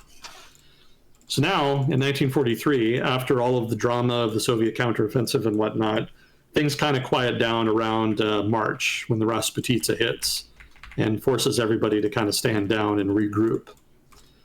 So the question now is, what do the Germans do? The Soviets have kind of spent themselves. They don't have the forces for further offensive operations. Their expectation is that the Germans will launch a spring offensive and that they need to just focus on trying to defend against that, which is pretty much what their planning centers around. The Germans, for their part, also expect to launch a spring offensive of some kind, but at this point, they're not really sure what that should look like or even if it's really feasible. Because at this point, early 1943, the Germans are running short of men, material, fuel, etc. All of those problems that they had even at the start of the invasion have just been getting worse over time. And by 1943, it's pretty clear that a major offensive of the scale of 1941 with Operation Barbarossa, or even 1942 with Operation Blue, neither one of those are even remotely feasible in 1943. They can and will launch a spring offensive, but it's going to be much, much smaller. And in fact, at this point, the Germans don't even really expect to be able to beat the Soviet Union. Their goal at this point is to try to destroy as much of the Red Army as possible. They've basically been prioritizing that since the start of the conflict. And their hope is that if they can continue to destroy big chunks of the Red Army, eventually the Soviet government will run out of men and they'll have to come to the negotiating table. I think I mentioned at the start of this that German intelligence was very bad over the course of the war. This is one of the big examples of that. Because over the course of the war, they kept winning big victories over the Red Army and thinking that the Red Army was near collapse. And in truth, it never was. They were just perpetually wrong about that. The Soviets continually surprised them in their ability to reconstitute Red Army forces in the field and continue fighting. So even now, after 2 years of war, the Germans are making the same mistake. They continue to think that if they can just kill a few more Soviets, then the Soviet government will be on its knees. They no longer think that they'll surrender, that they'll give up land and basically allow some kind of German puppet government to come in. But their hope is that at this point, the Soviet government would at least agree to some kind of armistice that would freeze front lines where they were and allow the Germans to focus on the Western Front, such as it was at the time. Why did they not assess their ability to recover troops? Did they underestimate the population or the rate of conscription or what? Bad intelligence gathering. It's not entirely clear why, but they lacked significant penetration of the Soviet military army. You know, the Soviets were a totalitarian society, so opportunities were relatively slim as far as understanding some of the strategic decisions, strategic resources, etc., available to the Soviet government. Mm-hmm. There's some speculation that the head of the Gestapo may have actually been as sympathetic to the West as well. He may have actually been a dissident. And so there's some speculation that he may have actually sabotaged efforts at intelligence gathering purposely to fuck with the Nazi government. But that speculation has never really been proved, so who's to say? Regardless, the Germans really struggled with that element of the war pretty much throughout.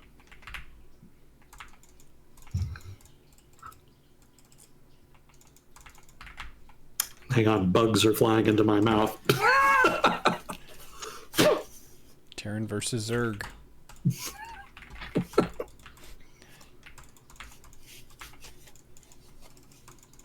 Well, a flamethrower would work, but it might be a little bit overkill for your situation at hand. Yeah, probably a bit. There's always gnats in here for some reason. Okay, anyway, bugs aside. So what the Germans decide to do here is they decide to focus on the Kursk salient. So after the fighting in 1942, the front line settled in a way in which there was a big salient around near the city of Kursk. And this was basically like a big Soviet protrusion into the German lines.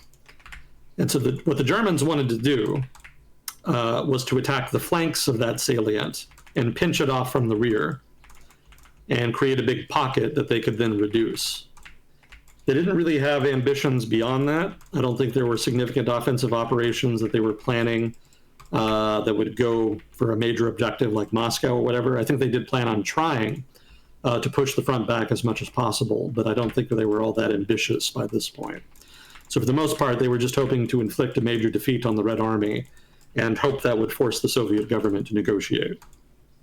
So that was the plan. And they planned for it to start around maybe late May or early June. But what ended up happening is it got delayed repeatedly, multiple times, such that it didn't actually start until July. Now, that was a significant delay, because what happened is that the Soviets had their own spy network in Germany that actually found out about the offensive and was able to get them extensive details about where it was going to be, where the Germans were going to attack. And so as a result, the Soviets were able to fortify the Kursk salient to a significant degree. And the more the Germans delayed the offensive, the more fortified it got. So by the time the Germans attacked, it was very, very rough going for them. Now I wanted to go on a tangent here, basically, and just mention that the spy network in question was called the Lucy spy network, the Lucy spy ring. And this was a network that the Soviets ran pretty much throughout the war that generated significant intelligence about the German war effort for the Soviets. So it was a very lucrative effort on their part. So Lucy, whether it's one person or a group of people, is not entirely clear. The Russians have never clarified it. But Lucy actually did play a significant role in World War II. Kursk in particular was one of their high points, but I think they also generated other intelligence for the Soviets over the course of the conflict. One of the interesting rumors I've read about the Lucy spy ring is that it was actually secretly set up by Western spy agencies to try to transfer intelligence to the Soviets. Supposedly, they had tried to give them intelligence through normal channels, but supposedly they found that the Soviets refused to accept them as legitimate because they were concerned that the Westerners were duplicitous and maybe were giving them false intelligence that was designed to undermine their war effort. So supposedly the Lucy spy ring may have been set up by the Westerners to try to create a vector through which they could give that intelligence in a way that the Soviets would actually trust. I don't think that's actually true, but I thought it was an interesting story, so I wanted to throw it out there. More likely it was just normal communist infiltration of Germany, of which there was quite a bit. So I wanted to talk also about the delays that happened in the German offensive. One of the reasons that it was delayed so much is because the Germans had been working on new advanced tanks. I think the Tiger tank in particular was new designed. And they were also trying to produce more of a tank they already had called the Panther tank. Now, both of these were some of the most advanced tanks of World War II, so it's understandable that they would want to try to field them for this big offensive. The trouble is that German production kept missing its targets. That is to say, there ended up being continual delays in getting them out, and so the result is that it took longer than expected to actually field and equip divisions equipped with these new tanks. And that was a big part of why they ended up delaying as much as they did. You know, the German High Command, the OKH, and Hitler really wanted the offensive to go forward with their best possible equipment. But that ended up biting them in the ass because they delayed so much that they ended up having to attack into a very well-fortified salient. And the result of that is that they ended up getting chewed up. Both prongs of the German offensive went forward as planned in July. The northern prong ended up just getting stopped. They made some progress, but by the time they attacked, the Soviets had created multiple lines of defense, pretty much all throughout the salient. And so they were basically just systematically destroyed. I don't remember off the top of my head all the details about the multiple lines of defense, but they were thickly mined. They had multiple anti-tank positions dispersed throughout, heavy concentrations of artillery, anything and everything you could want for defense the Soviets had there. And so the northern prong just ended up getting mostly obliterated. The southern prong actually had more luck. They actually did penetrate the first couple lines of defense, such that the Soviets had to activate their reserves. And so what resulted is that Soviet armored reserves, that is to say, tank corps, I believe, was sent in to attack the oncoming German panzer divisions, again, which were equipped with the Tiger and Panther tanks, cutting edge at the time. And when they met each other, the result was the largest, what I had thought was the largest tank battle of World War II. Actually, it was the second largest. We talked about that earlier. Technically, the Battle of Brody was a larger tank battle. But let's put it like this. The Battle of Kursk was the most famous tank battle of World War II, and actually remains one of, if not the most famous tank battles in history. So huge numbers of German tanks met with huge numbers of Soviet tanks as a result of this near town called, I believe, Prokhorovka. And they duked it out. And the result was kind of a tactical draw. The Soviets were not able to outright defeat the German units, but the German units were so hollowed out by losses that they could no longer continue onward. And so there was a big debate within German high command about whether or not just to try to push forward anyway, to try to get what gains they could, or if they should try to economize their forces and withdraw. And ultimately, what swayed their decision there was something that didn't have anything to do with the Eastern Front. It was actually the invasion of Italy by the United States and Britain. That started at roughly the same time that the Battle of Kursk did. And when it did, German high command believed that they needed to economize forces as much as possible, and so decided to stop the offensive and withdraw. So that was the famous Battle of Kursk. Now, the Soviets, for their part, fully expected this to play out the way it did. They were expecting the Germans to expend themselves attacking prepared Soviet defensive positions. And so, correspondingly, they built up a significant reserve to try to take advantage of it and launch a counteroffensive after the Germans were defeated. And that's exactly what happened after the German defeat at the Battle of Kursk. There was a massive Soviet offensive that was launched around Kursk that successfully threw the Germans back into Ukraine. And once the German front line broke in the south, there was a headlong rush by the Germans to get to the Dnieper River.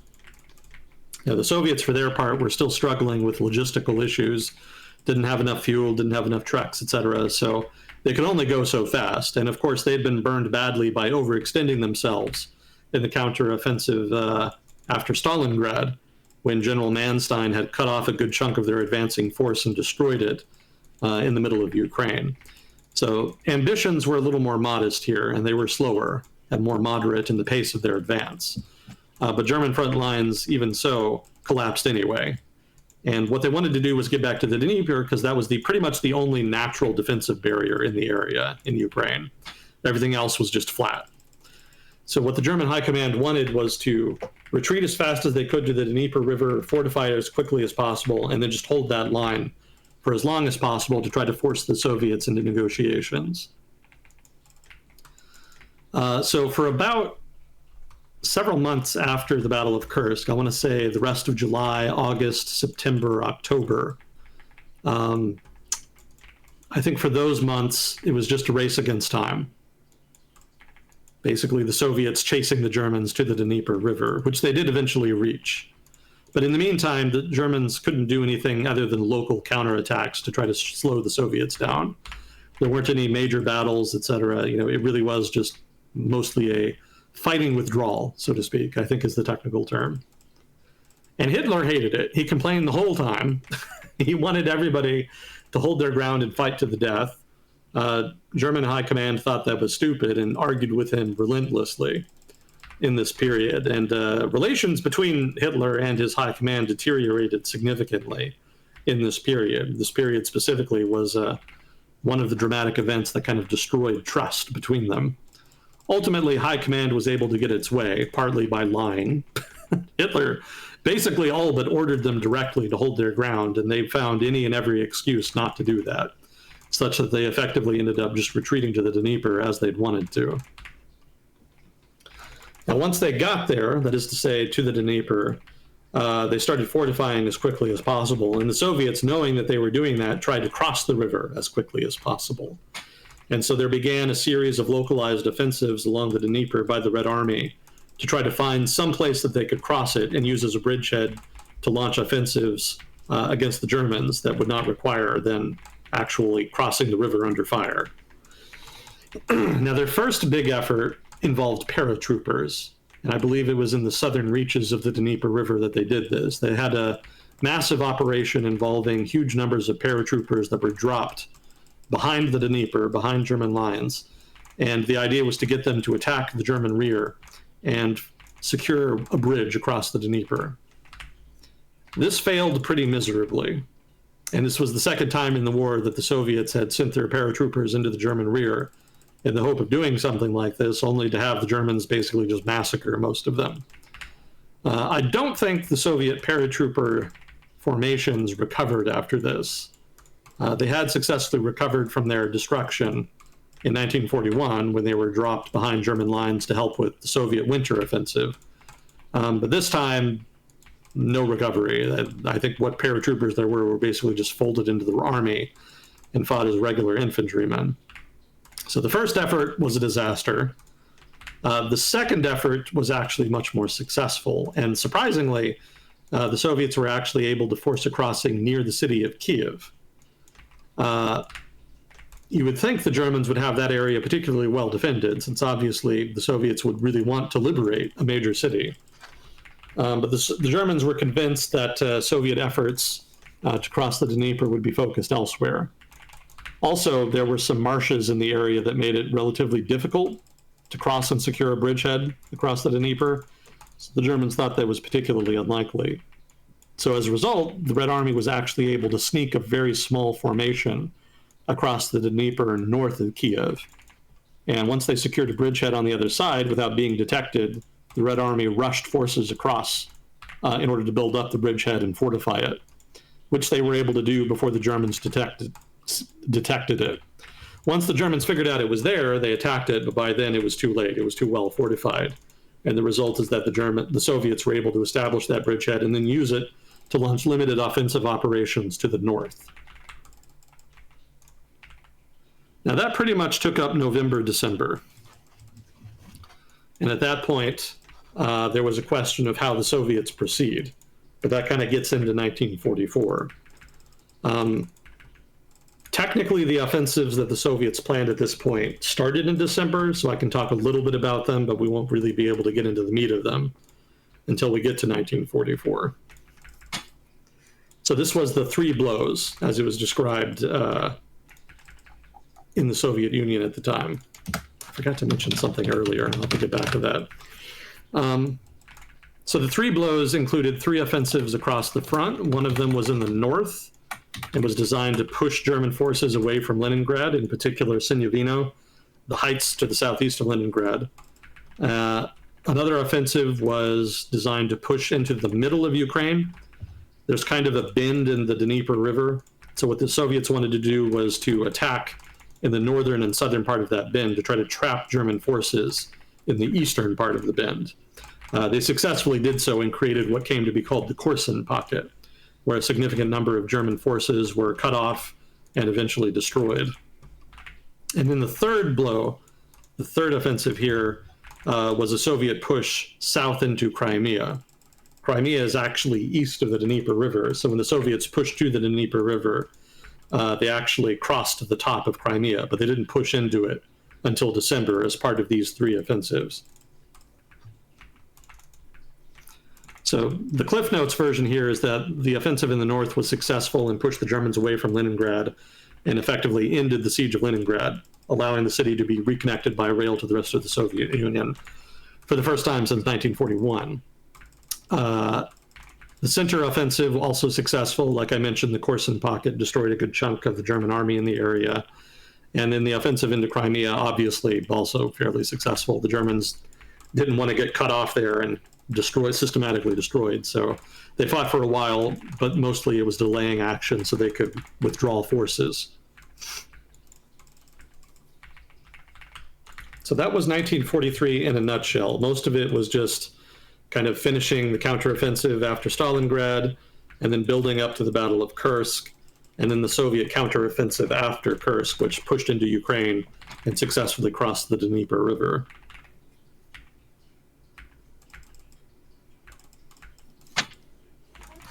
So the thing I forgot to mention was commissars. That was something that was a big issue in 1941. Commissars in the Red Army had significantly more power at the beginning of the war. Basically, they had the power to veto orders from officers that were technically in charge of individual units. And so what happened is that commissars would very frequently, what would happen is that officers in charge of units would have to talk and negotiate with commissars in order to ensure that their orders that they wanted to give were okay. And sometimes the commissar would drag out the process even further by taking the order to the men, talking to them, seeing how they felt about it, and then going back to the officer and then telling them whether or not they would be okay with it.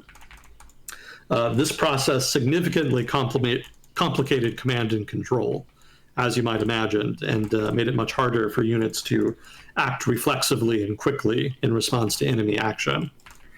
So I think they kept this in place for a couple months before reforming it and changing the system so that commissars did not have a veto. At that point, it became much easier as an officer to actually control your unit without having somebody backseat drive you.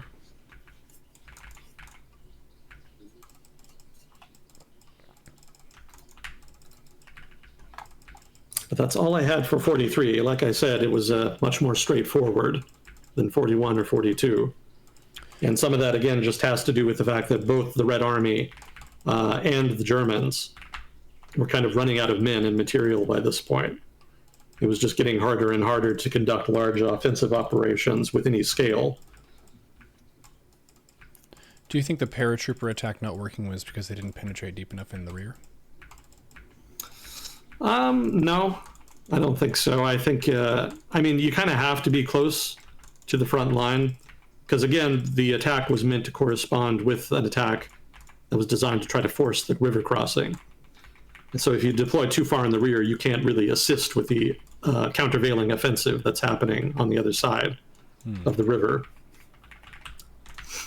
So, if they were meant to be like partisans, if they were being dropped behind enemy lines just to disrupt German units, then they should have dropped further into the rear. But as was, they were intended fully to attack German units there that were manning river defenses. So that invariably meant that they would be dropped closer. Gotcha. Yeah, it was meant to be a very aggressive drop. It just didn't work out. They were not able to concentrate forces enough. The German counterattack was too strong. There's just any variety of things that went wrong. Airborne troops are inherently weak because they're basically just light infantry. Mm-hmm. So if somebody has heavier equipment that they bring against you, then they can pretty much steamroll you. That was what happened to American and British paratroopers during the Operation Market Garden in 1944, I think it was. It's a similar problem, basically. It's always inherently risky, and the Soviets just ran out of luck there.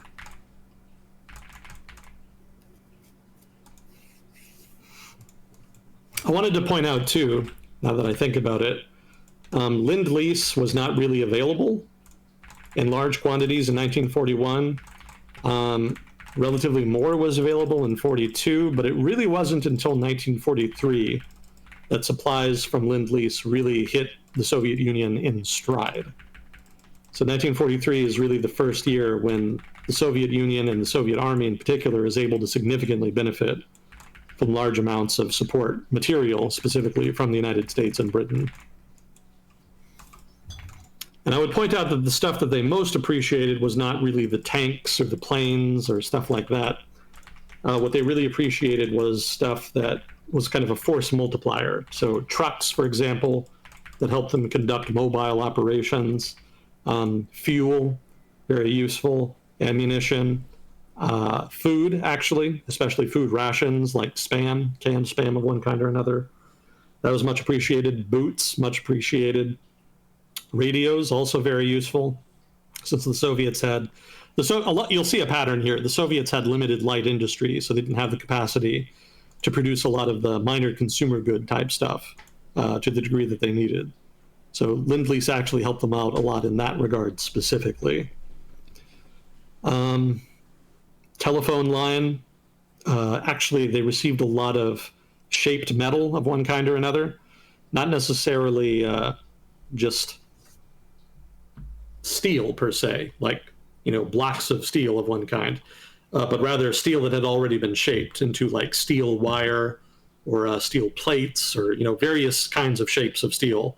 They would be made in the United States and then shipped to the Soviet Union for use in Soviet factories. That also was very useful. So basically, logistic. Go ahead. Go ahead. It was a different question. Oh, I was just going to say basically just different types of logistical support that helped keep an army in the field well fed, well supplied, etc. That kind of stuff really helped out the Red Army in 43 and for the rest of the war, and is one of the reasons the Red Army was so much more capable. They're asking, what were the standard issue weapons in 42 and 43 for the Russians and Germans? Like small arms?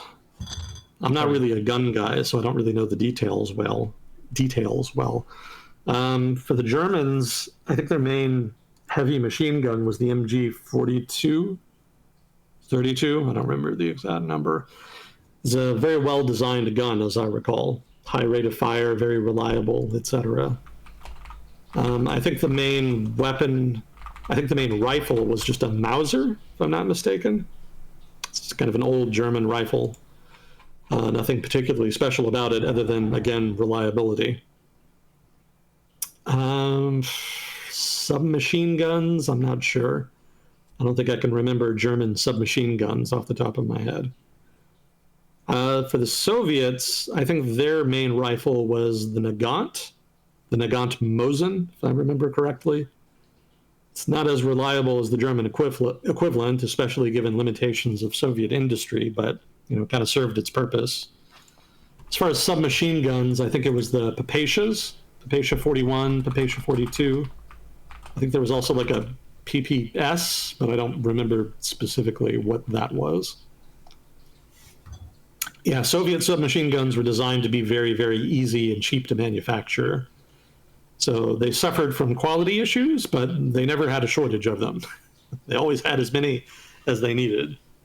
And that was pretty much what they most needed.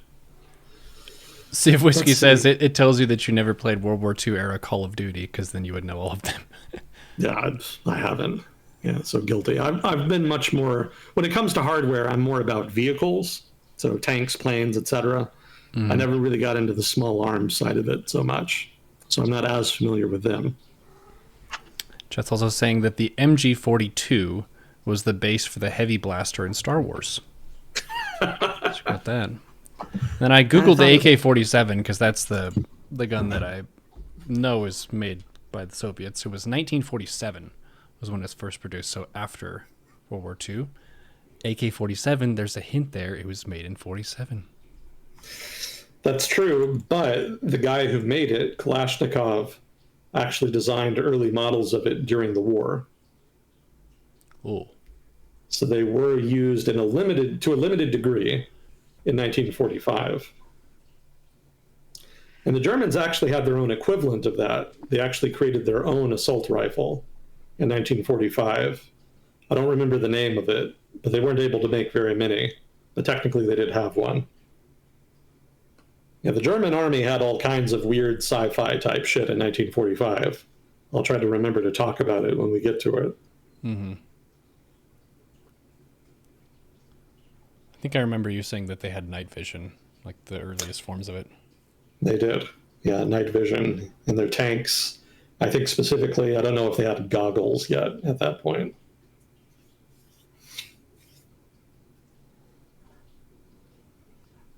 Let's see, what was it? Oh, Soviet industry, right. So Soviet industry was significantly disrupted by the 41 invasion. They lost a lot to the Germans, and what they didn't lose, they picked up and relocated further east into the country. So a lot of Soviet industry just wasn't available in the first year of the war. In the second year, they were able to start getting it up to speed. So that was a major source of supply for them. But it really hit its stride in 43. It was pretty much maximum capacity. So Lend-Lease and Soviet industry were kind of finally up to speed in and during 1943. And that's one of the reasons they were able to outproduce the Germans in terms of material. And I guess one final note here. Starting in 1943, reinforcements to the Soviet army would come exclusively from liberated territories. Basically, they took so many losses over the first 2 years of the war that the Soviet Union effectively ran out of men that they could mobilize by 1943. So further new people mobilized into the army after that would just come from people taken from territory that they liberated from the Germans. The Germans, for their part, had a very similar problem. They had effectively by 1943, mobilized everybody that could be mobilized. And even after doing that, most of their frontline units were not at full strength. Most of them were getting close to half strength. So both the Soviet Union and Nazi Germany at this point had pretty well bled themselves close to white, and were set to bleed themselves even further going forward. So that just kind of debunks the myth of the Soviets just overwhelmed the Germans with endless manpower. They did not. They very much ran out in their own accord. They just did so at the same time the Germans did, and were able to get new manpower through liberated territories.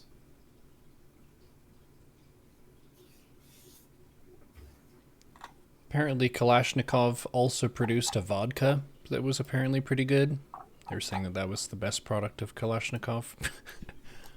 One of the mainstays of Russian liquor. There was a question earlier asking about a story from a movie and the truth to that. There's a movie called Enemy at the Gates, I think.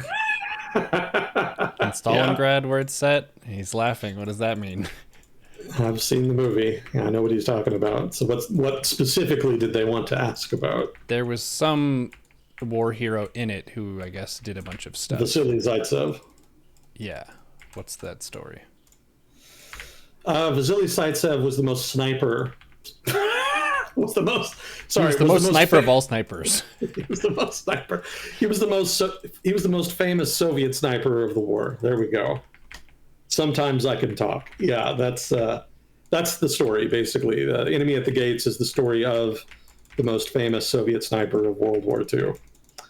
And it's a Hollywood movie, so they took a number of liberties with the story.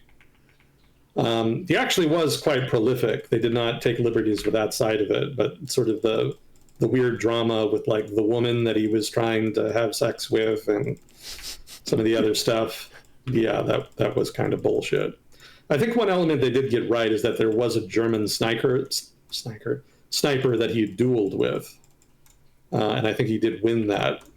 But I don't think it was as dramatic as it was portrayed. I don't think it was like they knew they were there and were going after each other. I think he just kind of happened to kill him as it happened. Yeah, it's a goofy story. Tension. Sorry, go ahead. Got to build that dramatic tension. Oh, they definitely went out of their way to do that. Yeah, I think they also had some weird thing with like a propagandist. They had a love triangle in the story. Of all the stories that doesn't need a love triangle, Vasily Zaitsev's in particular doesn't need that. It was a very goofy. another way that the movie was goofy is that they didn't get Russian culture right. There's a lot of little minor details about Russian culture that were just very inaccurate. I don't remember them all. I think the one that does stand out in my mind is that they got naming conventions wrong.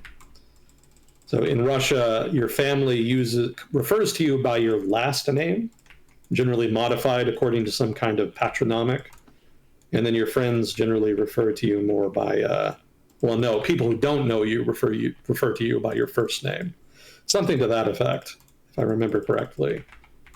And so they immediately got it wrong because the first scene in the movie is Vasily as a child with his grandfather hunting, and his grandfather calls him by his first name, which apparently would not happen.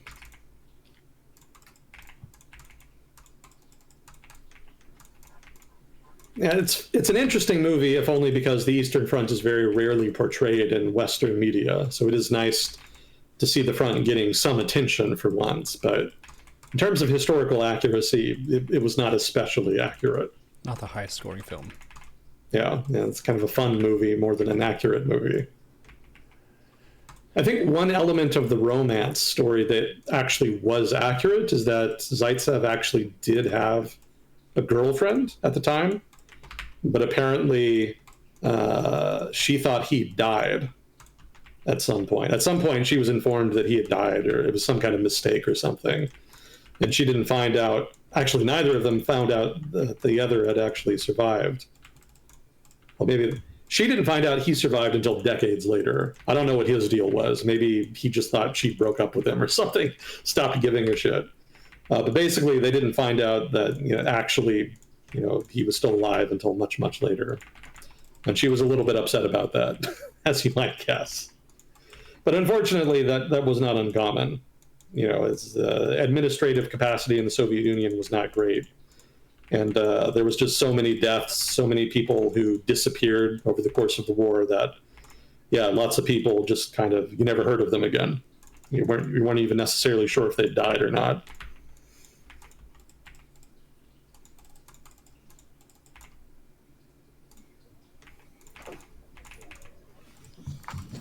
By the way, before we kind of wrap up here, there's a number of Russian movies about the Eastern Front. And it's kind of a mixed bag, actually. There's not a whole lot there. I think the one that generally gets thrown out is Come and See, which was made in the 1970s, I think. And I actually don't really recommend it, because it's kind of an edgy movie. It's kind of designed to shock you, but it doesn't actually cover a lot of the Eastern Front very much. And it's also weirdly artistic at times. I think it was a mistake to have art students direct that movie. It feels like it was directed by art students anyway. It's a little too abstract at times for its own good. So I think it's worth watching just because it is kind of the seminal East Front movie in many ways, but it's not actually a very good movie in its own right, in my opinion. So I think a better movie about the war would be The Cranes Are Flying. That was made in the 1950s, I think. And, to be fair, it's not actually about the war itself. It's actually more about the home front. But it is actually a very good movie. So I think it's much more watchable than Come and See is, for example. So between the two, The Cranes Are Flying, I would recommend. Not so much Come and See. And if people have other recommendations about Russian movies about the Eastern Front, please let me know. I'm always eager to learn about new movies in that vein. But I just haven't really heard about very many that seem worth watching overall. There seems to be a lot of issues with quality with Soviet cinema in that regard. Thank you for the recommends. Well, cool. So there are how many years left in the Eastern Front? Just two more now, 44 and 45. Cool. And 45 was only, January to April 45? It wasn't even the full year. Mm-hmm.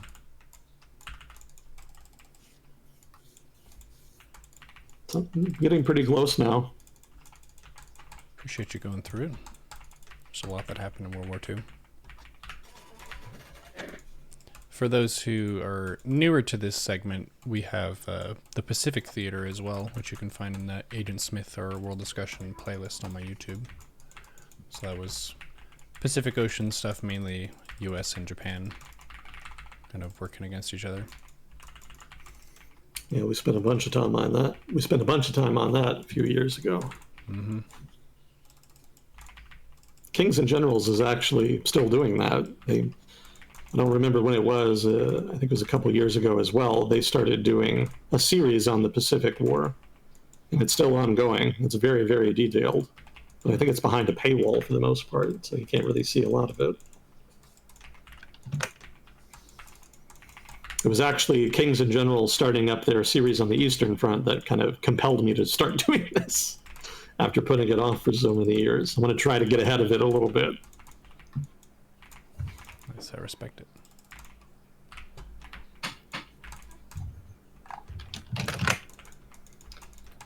Well, was there anything else we wanted to get to today, or are we pretty much set? I'm stuck in a game, so you have like 5 to 15 minutes. 5 to 15 minutes. Feel with anything funny?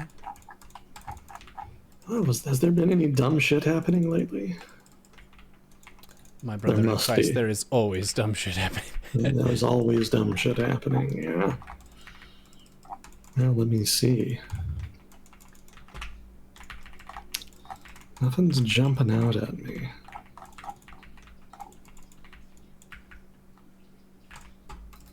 There were riots in Paris because a local football team won the European Championship for the first time. Ooh. Gotta really set a good example there after you win. Well, you know how soccer fans are. Mm-hmm. Let's see. The toll was several hundred injured, a few dead. Go team, I guess. Damn.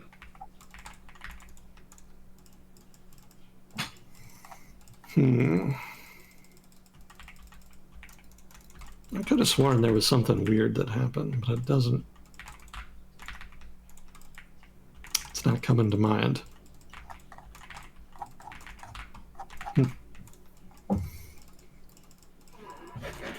Well, I guess pick a region. Actually, I just lost my match, so we're good. Oh, good timing. Paris almost burned to the ground, they say.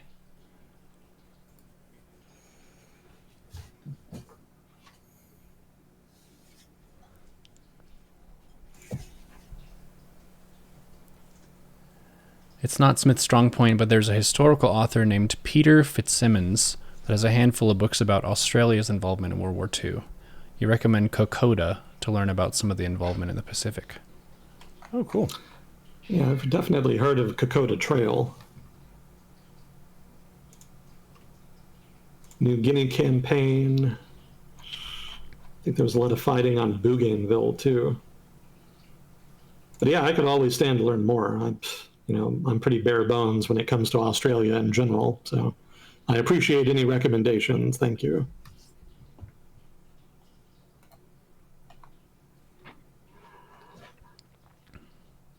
Well, cool. Well, thanks, chat, for weighing in and taking part of the conversation, asking questions. Thank you, Vibe, for the raid. Fuzzy Cord for passing the questions along. Agent Smith for your time. We will see you all in the next episode of World Discussion with Agent Smith. Thanks again. Always a privilege. Talk to you next time. GG.